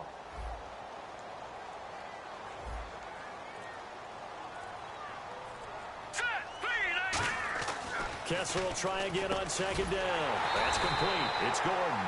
And he's going to get this inside the 30. 17 yards on the pickup there, and the drive will continue. Quarterback and receiver on the same page, and they beat the man coverage. Sometimes you get too aggressive as a defense. You go into man coverage. That means you've got to win at the line of scrimmage yourself. On that play, the offense did. Here we go now. Now an Eastern Michigan man, Darius Jackson on the carry. And he went backwards. He'll be down at the 30.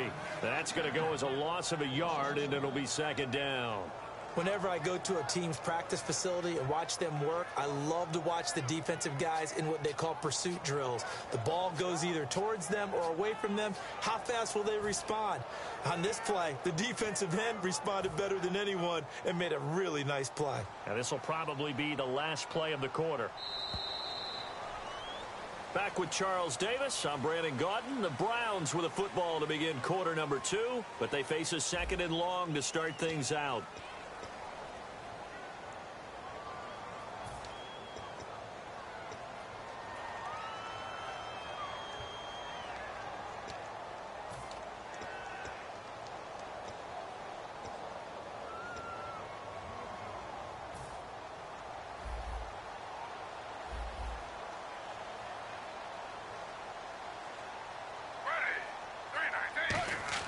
On 2nd down, Griffin.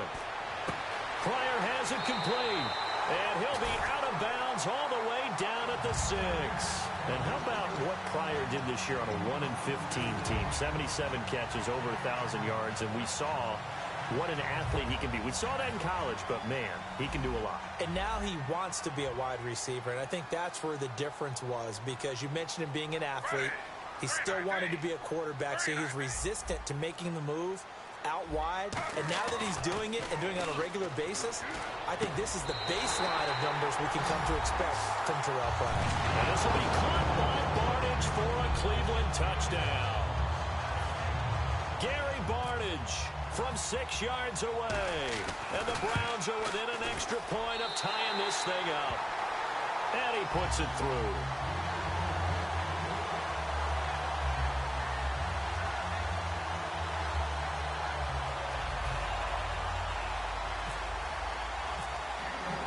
So a tie ball game here as the kick's away.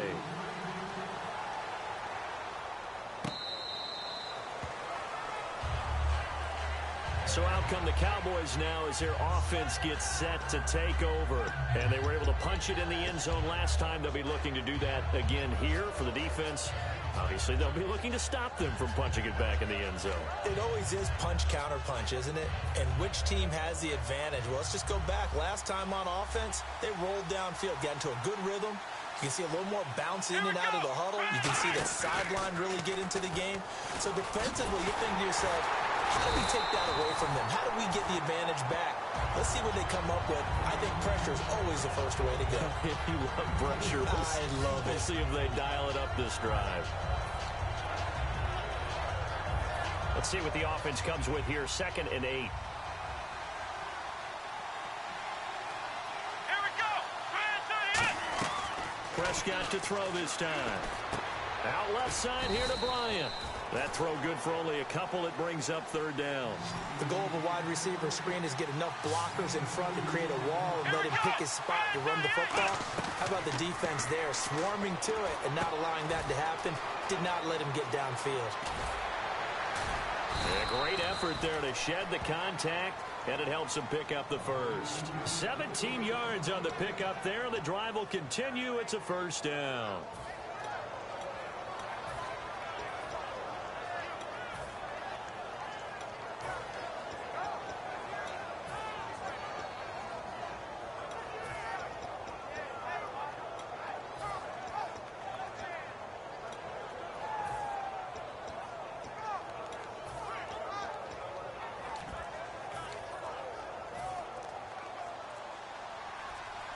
Play clock winding down. One man in the backfield, Elliott.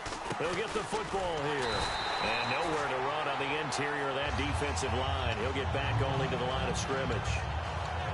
And if you're the defense and those D tackles, you like that they're trying to run the football here against your 4-3, don't you? Yeah, because they tend to eat things up because they are so strong and physical, and especially when they play with leverage where they get lower than the offensive lineman and control them.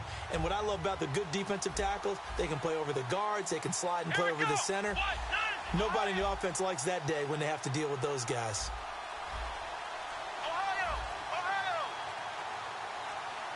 They'll need to get the play off quickly.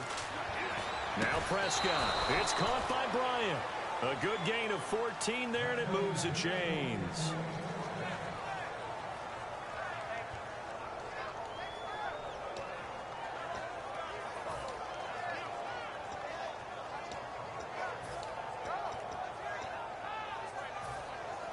So here we go, 1st and 10 now.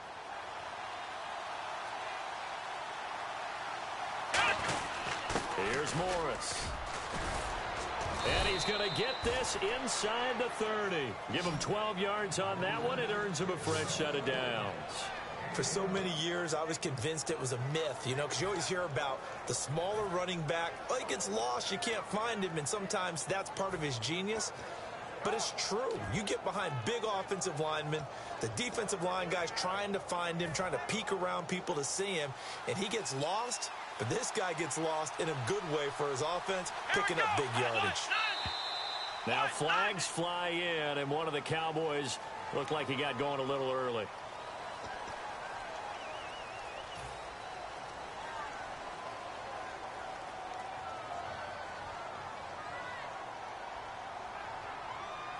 The penalty on first down backs him up 5. It's now first down at 15. Now whistles come in. We're going to get a timeout here by the offense. They'll have 2 remaining as we step aside here in this second quarter.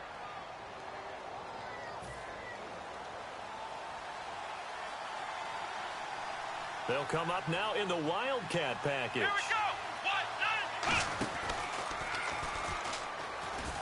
9, And he's got some space here. Cuts it out to the sideline.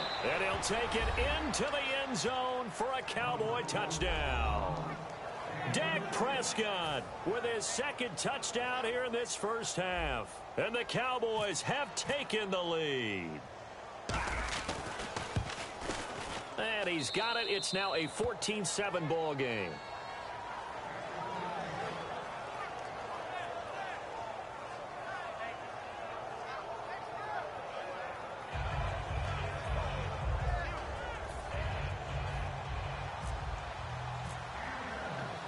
The kick team out there for the Cowboys as they run up to send this one away. That's fielded in the end zone. And he'll take it back to about the 19-yard line. And as the Cleveland Browns come back out on the field, they'll get going again on offense here in a second. But 1-15 this last year. And it's a franchise that since moving back to Cleveland in '99 has only been to the playoffs 1 time. Hard to believe, right? Just 2 winning seasons in that time frame only 2. as well. But I think there's optimism to be had here in Cleveland. I think that the fans, it's tough for them to see it after another 1-15 season. But I think that they have a plan in place to move this franchise forward. Ownership, front office, head coach, all in lockstep together with a vision and a plan that they intend to execute.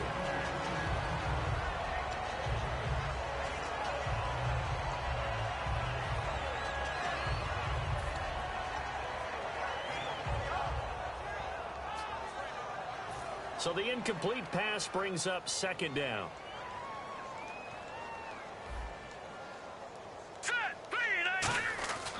Again on 2nd and 10, it's Kessler. And his throw here's incomplete. And that one was knocked away, and I think the defenders are going to be a little upset with themselves. They made the play on the football, but that one felt like a forced pass by the quarterback. Thought he had someone open. He really wasn't. Maybe an example of having too much confidence in his receiver that no matter what, I'm going to throw it to him. And that was a play made by the defense, and it could have been a bigger one.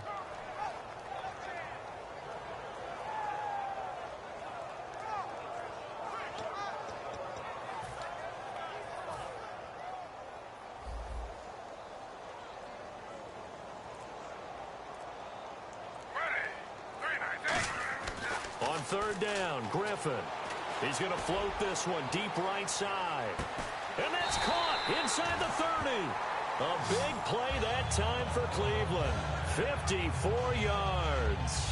I know they had good coverage downfield, but you have to wonder, on 3rd and long like that, how does that happen that they can get that far downfield and complete a pass? You got to guard the sticks, understand where you are, so it's almost like someone fell asleep at the switch, and now that the play's been completed, they've got to dust themselves off on defense, pick it up, and figure out how to not let that happen again. They'll run it with Jackson.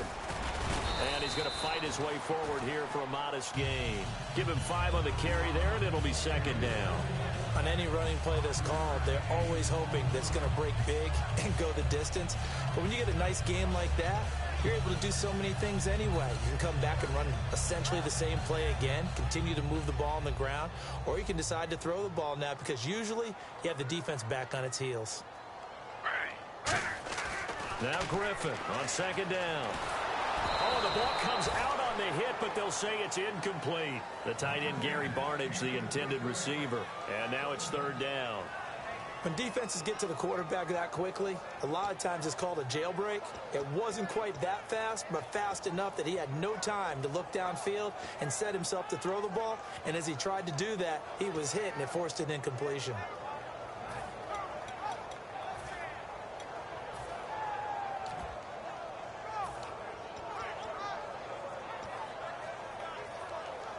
And the offense looks to pick up the first here on 3rd after that incompletion.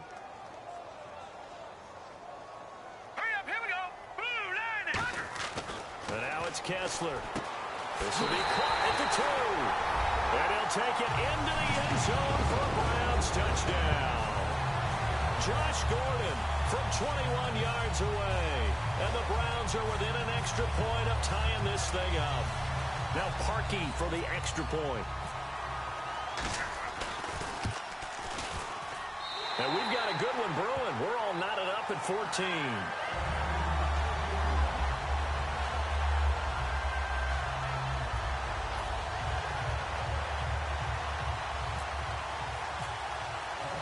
So we're right back where we started, all even as the kick's away.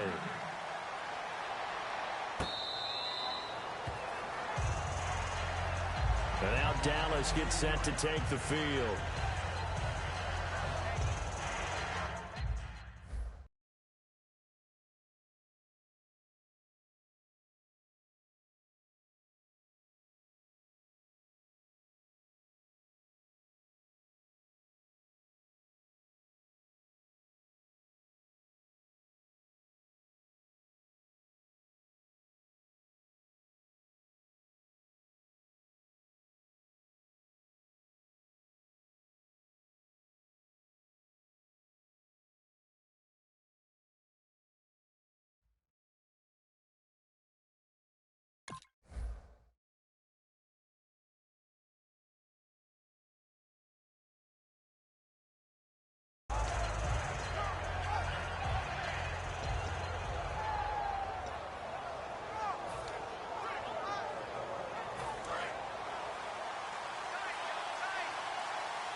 They'll come out in the pistol.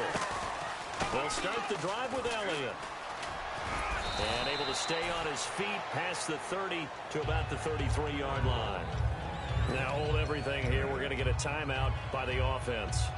So that means they're down to 1 remaining here as we head toward halftime.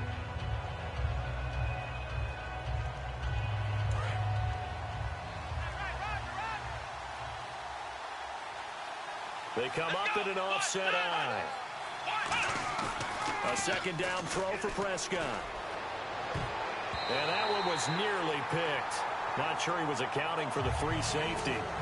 That brings up 3rd down. Oh, man, that was close. The opportunity to change momentum, big play, right in his hands, unable to come down with it. A sigh of relief, no doubt, on offense that fell harmlessly to the ground. They come out here in the eye.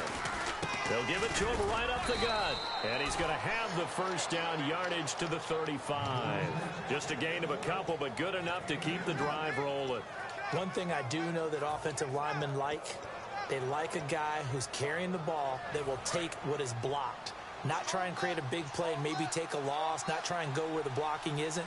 But if it's just all that's there and you just put your head and your shoulders down and get that, you get the respect of the big guys up front. And that is incomplete. 16 seconds now on the clock.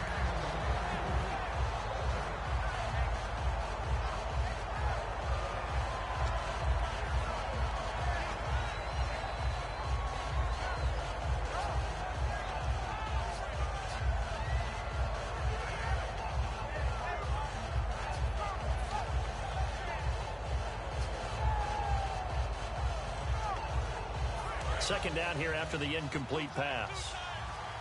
They come up in a 2 tight end look here. Here we go. Here's a direct snap to Elliott. Now the backup, Darren McFadden.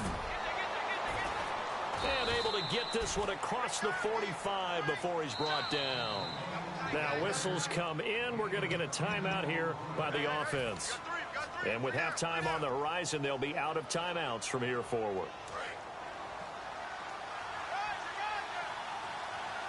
3 receivers to the left, 1 to the right. Now Prescott going for the deep ball. And lucky to get away with one there. That one nearly picked. Second down. One of the toughest things about playing defensive back is pattern reading, trying to figure out what they're doing. And on that one, they had to fly, just sending the guy downfield with the in route accompanying it, what people call a dagger route, trying to hit the guy underneath after the clear out. In this case, though, they're not able to get it done.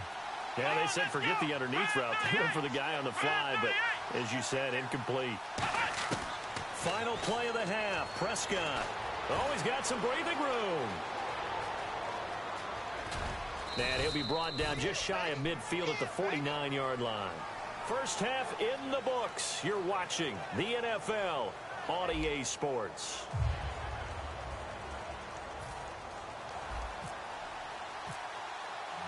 Both teams appear ready for the fight ahead, and we resume action here in quarter number 3.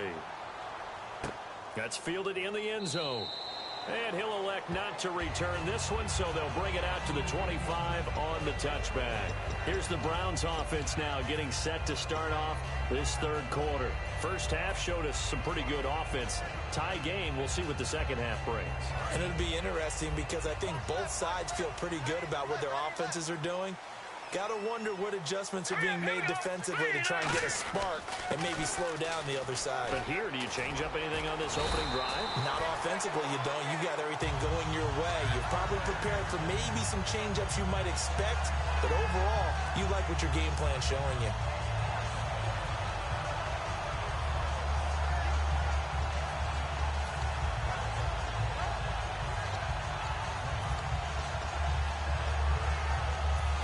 Offense lining up 1st and 10.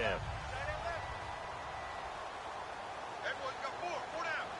All right, here we go. Green, 39. No. Gun. Here we go now. 3-19. On 1st and 10, it's Kessler. And they can't get the long connection as it falls incomplete. See, you wanted to get your thoughts just on the landscape of the offseason for each of these teams. Super Bowl in the rearview mirror, but so much going on. People look at the draft a lot. But there's a lot more that goes into the offseason for these front offices, is there not? It certainly is, and then even before we get to the draft, you start with the combine. You know, that's held in Indianapolis every year, and you have about 350 of the top prospects coming together to get their physicals and interviews and on-field performance, and all that will get evaluated along with their game tape. And then you've got the free agents, all right? That starts, I believe, in early March, where now the free agents can start moving around to different teams. So your team's starting to take a little bit of shape there, free agency, because then the draft's coming up. You're trying to put your team together with new draft picks, have everyone start to move in one direction.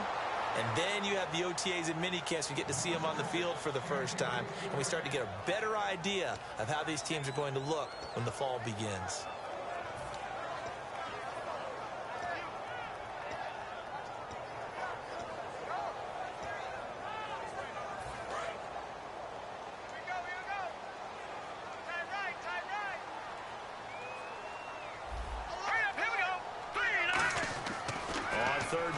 Kessler. And this is brought in by Pryor. And he's taken down at the 43, but not before picking up the first. So there on that play, offensively, they ran the crossing route. Defense was in zone coverage. So as a former DB, how tough is it to defend that? It's really difficult because your natural inclination is to chase the receiver and maybe leave your zone. So you have to have discipline in order to talk to your other coverage guys and let him know that that receiver's crossing from your zone to the next zone. He's coming your way. Make sure you have him. And then when the ball is actually thrown, secure the tackle. When they're moving on crossing routes, if you miss a tackle, it usually results in a big play. Oh, it's a screen pass. That's complete. Only 3 there on the screen at 2nd down. So many things have to come together just right for a screen pass to break for big yardage. The blocking, the timing of the pass to the runner, everything has to fit together just right. But on that play, the defense was able to disrupt things and hold it to a short gain.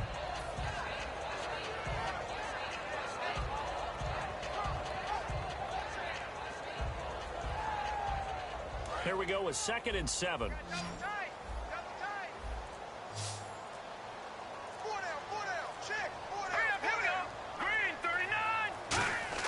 And again, they'll throw with Kessler. It's a short one here, complete to his tight end. And brought down, but able to get it to their 30-yard line. I know exactly what's going to be said about that play from the defensive perspective. What's that? That's why I tell all you guys we need more than one tackler to the ball. He broke the first tackle. Luckily enough, there were more people there to get him down.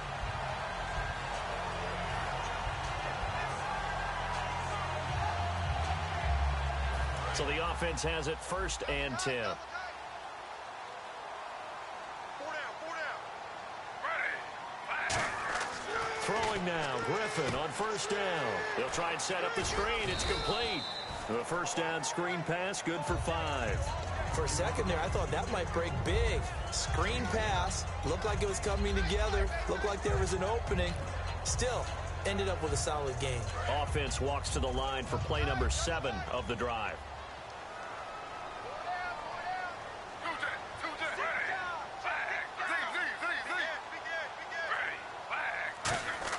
Throwing again, Griffin. And incomplete there. A nice hit. Jars the ball free and brings up third down.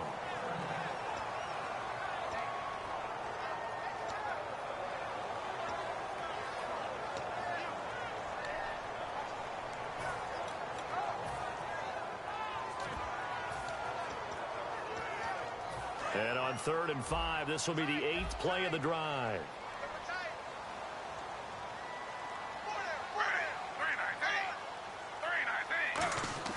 Griffin will throw again. And he fires one that's intercepted. Picked off by Barry Church.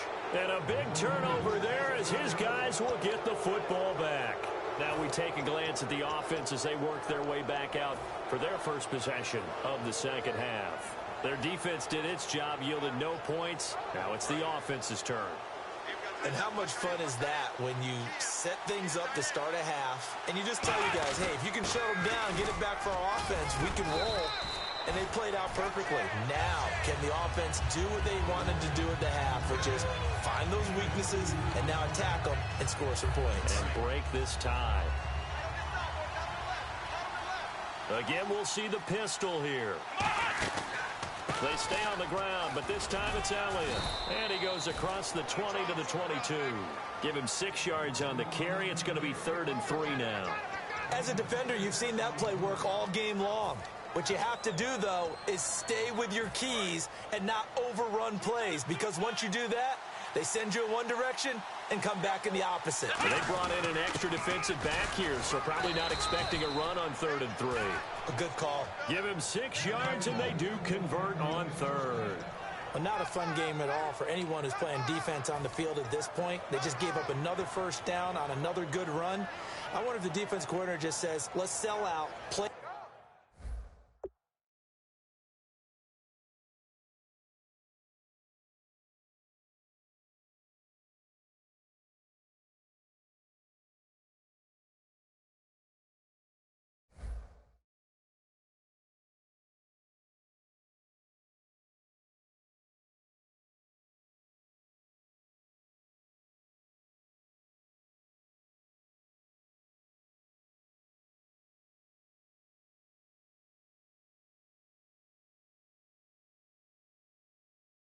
Against the run and not worry about getting beat by the pass.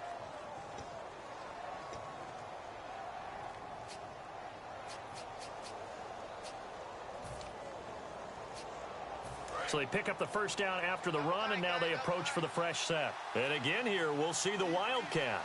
Here we go. First down, a run with McFadden. Across the 30 to the 31-yard line. Call it a gain of 4 on first, and that'll make it second down. Well, partner, they've been running it well the entire game, and the big guys up front, they're a huge reason why. And now they're reaping the benefits as they continue to open up big holes and gain nice yardage. And they're 6 yards away from picking up the first here on second down. And they'll go on the ground. And he'll be limited to a short gain up to about the 34-yard line. 3 yards is half of what they needed. Now can they get the other 3 here on third down? Well, praise has to go to the guys on the offensive line because they've had a very nice, productive day running the football. How about that poor defensive line? They've been knocked around the entire game, and while they slowed them down on that run, can they continue to do so? Because they haven't had much success throughout this ball game. And we're back now here in Cleveland. All even as we get ready to start the fourth.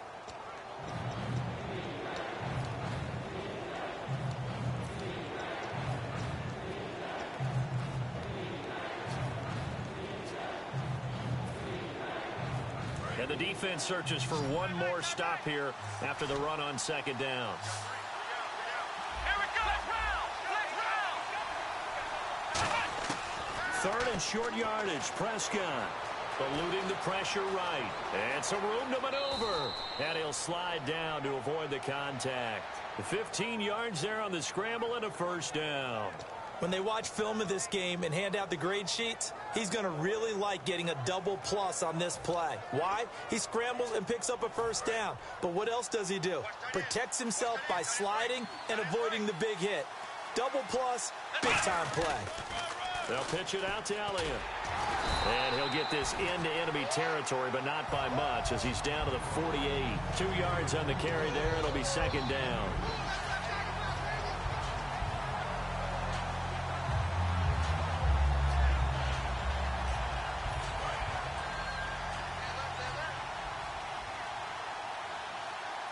They come out here in the eye.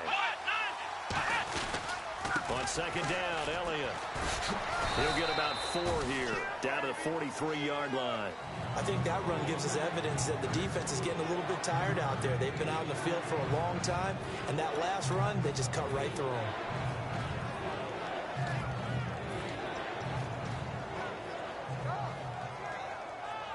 The 8th play of the drive coming up. It's 3rd and 3. And he'll give it here to his running back. No gain there on the play, and that's going to leave him with a 4th down.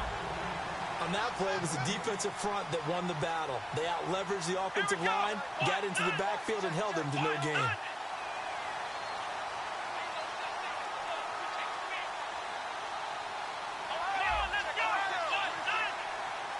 And they're definitely showing blitz here.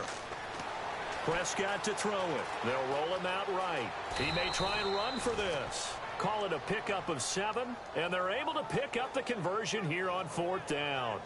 Well, he's proven real effective running the football. No one open, don't force it. Just get what you can, and that's what he's done very well in this game.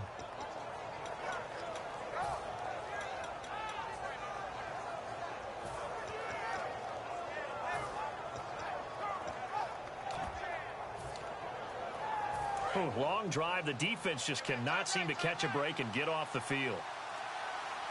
Here we go. This is Elliott. And able to break one tackle, but then quickly brought down. But a nice little gain. It's a 7-yard carry to set them up with a 2nd and 3. And that's the kind of run that gets everyone excited on offense. And, you know, oftentimes the guys who carry the ball are the ones in the huddle doing the chirping. Right now, I think it's the offensive line telling them, run it again. We are right there about to break a big one. And the offense can string something together, but they'll need to do it quickly here to try to get points on the board and win this game. They'll give it to him right up the gut. And only able to muster a couple down to about the 27. It's the Pro Bowler Jamie Collins that makes the stop. Even score late in the 4th. Let's see if the defense can play within themselves, not give up the big play and contain, and keep this knotted up. Time for a break. We'll come back and see how it all shakes out after this.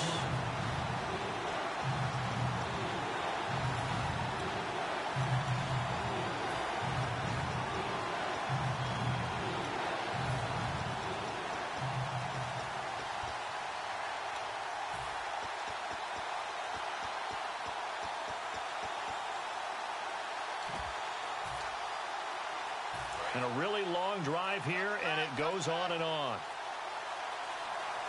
They come out here in the eye. It's a keeper with Prescott. Call it no gain that time, and they're going to be left looking up at a 4th and 1. No gain? Quarterback sneak? No gain? Aren't you supposed to get something out of that? And needed a full yard there.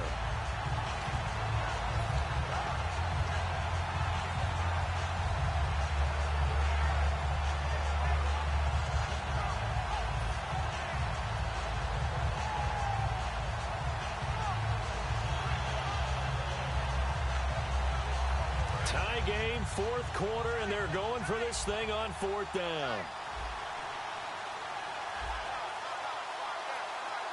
Let's go. Now Prescott on 4th down. And they hit him as he throws, as this one's going to go straight down to the turf. Incomplete. And here are the Browns now as the offense comes back out onto the field. They've got work to do, but they do still have a bit of time here. and they've got to feel comfortable with that, but they have all their play sequences called. If they get out of bounds, that allows them to huddle and call another play, but if they don't, it's hurry up to the line of scrimmage and either spike it and stop the clock or continue to move it downfield in order to try and get in range and win this game. See if they can do just that. Toward the center of the field, but it's incomplete.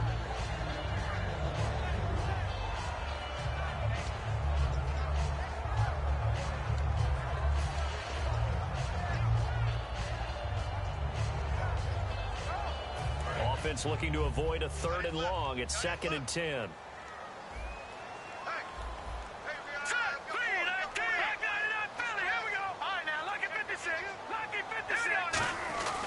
On the ground, this is Jackson. And room to run as he's up past the 35-yard line.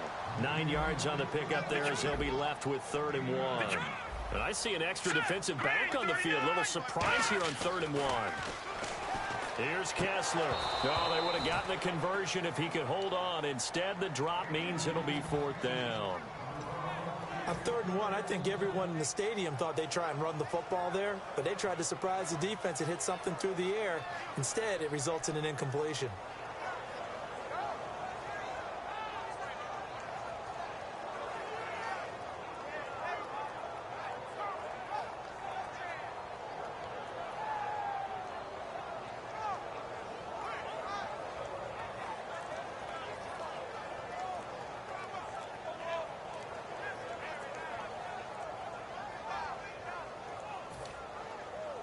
And no move to get the offense off the field. They'll stay put on 4th and 1.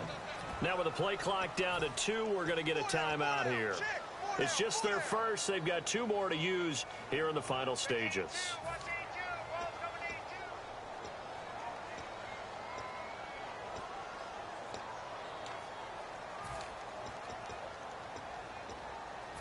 And they're going to at least line up to go for it here on 4th down.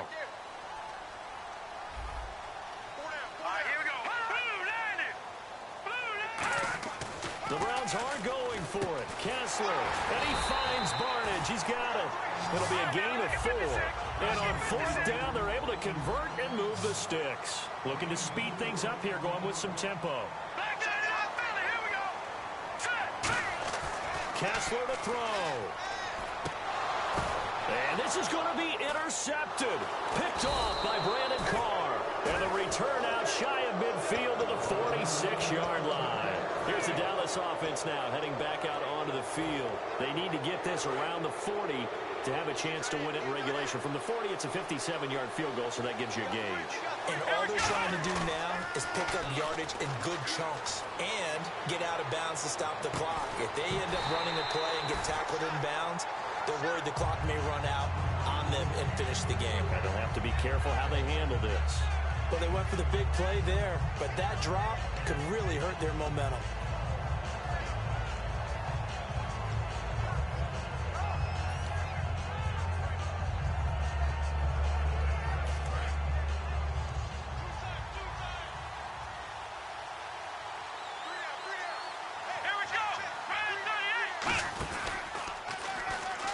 Room here to run. And taking it across midfield and inside the 45. Now hold everything here. We're going to get a timeout by the offense. It's just their first. They've got 2 more to use here in the final stages.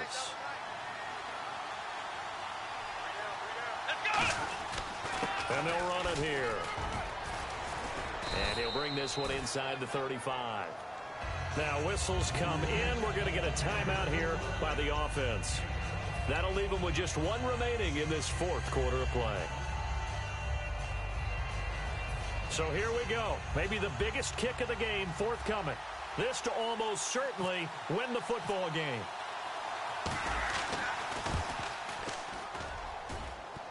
And it's off the left upright. Oh, my goodness. Heartache. It's no good. And a costly one there as this game remains tied here in the 4th. So distance not the issue there. He had plenty of leg to get it there. It's that darn upright getting in the way. Always gets in the way of a good time, doesn't it? Because he hit it square, too. Sometimes you can bank one in if you get it on the end of the football. No such luck there for him. And no press coverage here. They are backing off in the secondary. Now RG3. And it pops free. The collision there jarred the ball loose and brings up second down. Today's NFL, these big guys are featured receivers. They move them all over the place to try and find good matchups, and they had one. They were just unable to complete the pass. Offense still needing 10 yards. Second down. Again, we'll see the pistol here. Griffin to throw. And that is incomplete, stopping the clock with 5 seconds to go. On any passes in the middle of the field, anyone who's going after the football is going to be conscious that it's probably going to be contested, and often physically. Sometimes that leads to drops.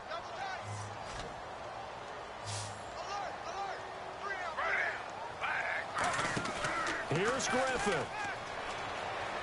Backing up. He's going to loft one deep left side here. And this one is incomplete. And here in overtime, if the team that receives the ball scores a touchdown, it's over. If they don't, we can still have some more football. That's exactly right. If they go down and kick a field goal, the other team gets a possession to either match it or score a touchdown to win the ball game. If both teams kick field goals, the next team to score wins. But if the receiving team throws a pick six or fumbles the ball and it gets picked up by the defense and they score, the game is over at that point. Nothing between these two teams for 4 quarters. Here we go to begin overtime. The Cowboys offense heading back out and ready to go again. They're set for their first drive here in overtime, and this is where the crowd can really become a factor. They've had to battle it all day, but I know what you're saying. In overtime, that gets doubled, doesn't it? At least, because now the crowd really wants to be involved and help their team, and that first drive can dictate the whole thing because they know if this team takes it downfield and scores a touchdown, it's game over. And it's been loud in here so far. Second down and 4. Another pistol look here. Time running out here on the play clock. Looking to throw. Prescott. He's going to hit his man out of the backfield. Complete. Call it a 3-yard gain. And all of a sudden here, it's third down. I'm going to show my age here a little bit. We used to talk about running backs catching the ball as safety valves. Nowadays, they're a big part of the passing offense. Quit acting like you're so old. You're only 65. Here's Prescott, and he dropped it. Now it was tipped, altered the ball a little bit, but he dropped it, and now fourth down. Anytime a ball's thrown in the middle of the field, it's popped up in the air, I expect someone to catch. It doesn't matter whether it's offense or defense because there's usually a great amount of bodies in that part of the field. In this case, no one came up with it. So a big move here, playing to win in overtime. They're going to go for it on fourth down. They'll run for it. McFadden. And he's got the first before he's brought down at the 39-yard line. It'll be a gain of 6, and they're able to pick up the conversion here on fourth down. So the run moves the chains, and here we go on first down.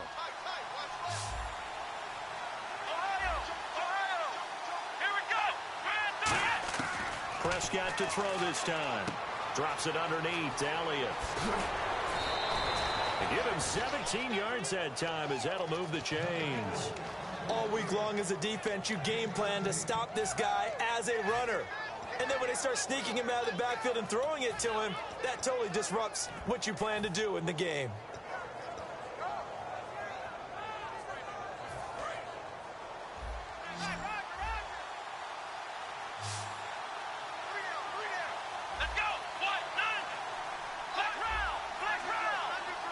Halfback sent in motion. The play clock's running down. Here's Prescott finding his safety valve here. That's complete. And he'll get it down on the play to the 37. They'll give him 8 on the play, and it'll make it a second down.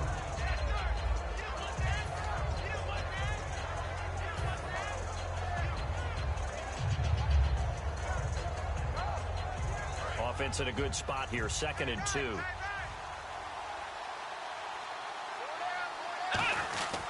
Now a handoff here to his running back.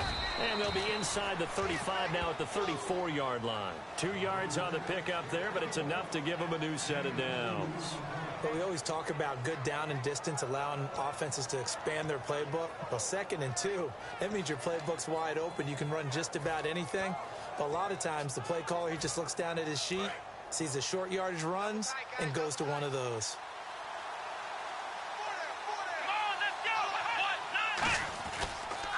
Toss left to Elliott. Looking to find a lane, but he can't. Reined in at the line of scrimmage. Officially no gain on the play, and it's 2nd down. Nice job there defensively to clamp down because really they've been on their heels this drive. Agreed, and they really needed that one for confidence, just to feel a little bit better. But I don't know if I would be daunted by them stopping me on one run. This drive has gone pretty well. I could come right back at them. It'll be a pickup of 5, and that leaves them with 5 more. 3rd and 5 now.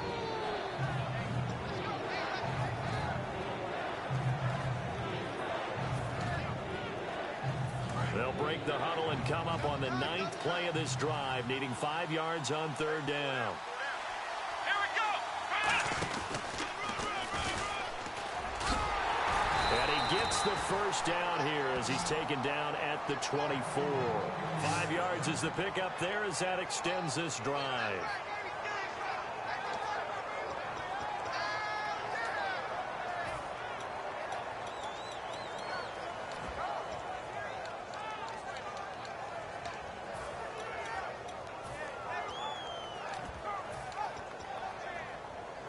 Just play after play after play on this long drive for the offense.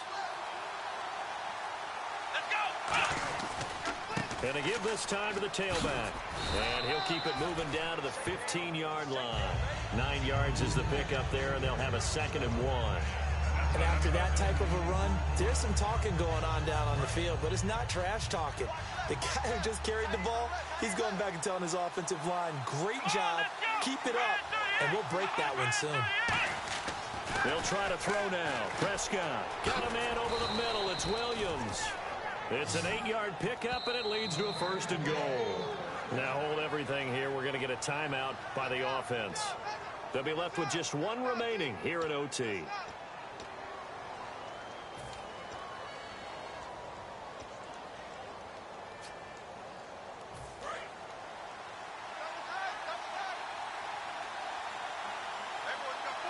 First down and goal to go from the 7. Now Elliott. And that'll move him a little closer as he takes it from the 7 down to the 4-yard line.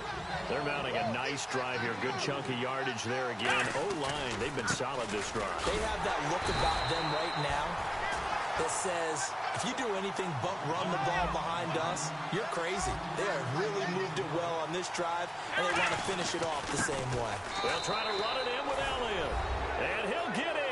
Touchdown, Cowboys. As the fans exit back out through the turnstiles, not happy looks on their faces. Feel like they probably let this one slip away at home in overtime. I would agree with that, and their unhappiness hurts the guys at concession stands on the way out, right? Not stopping to buy something for the kids. They just want to get home. But what a dramatic way to finish this bad boy off. I mean, this game was dramatic all the way through. That's why we got to overtime. And then to go ahead and finish it this way, the fans screaming out unhappy. But the team that came in here and won this one on the road, they sprinted to their locker.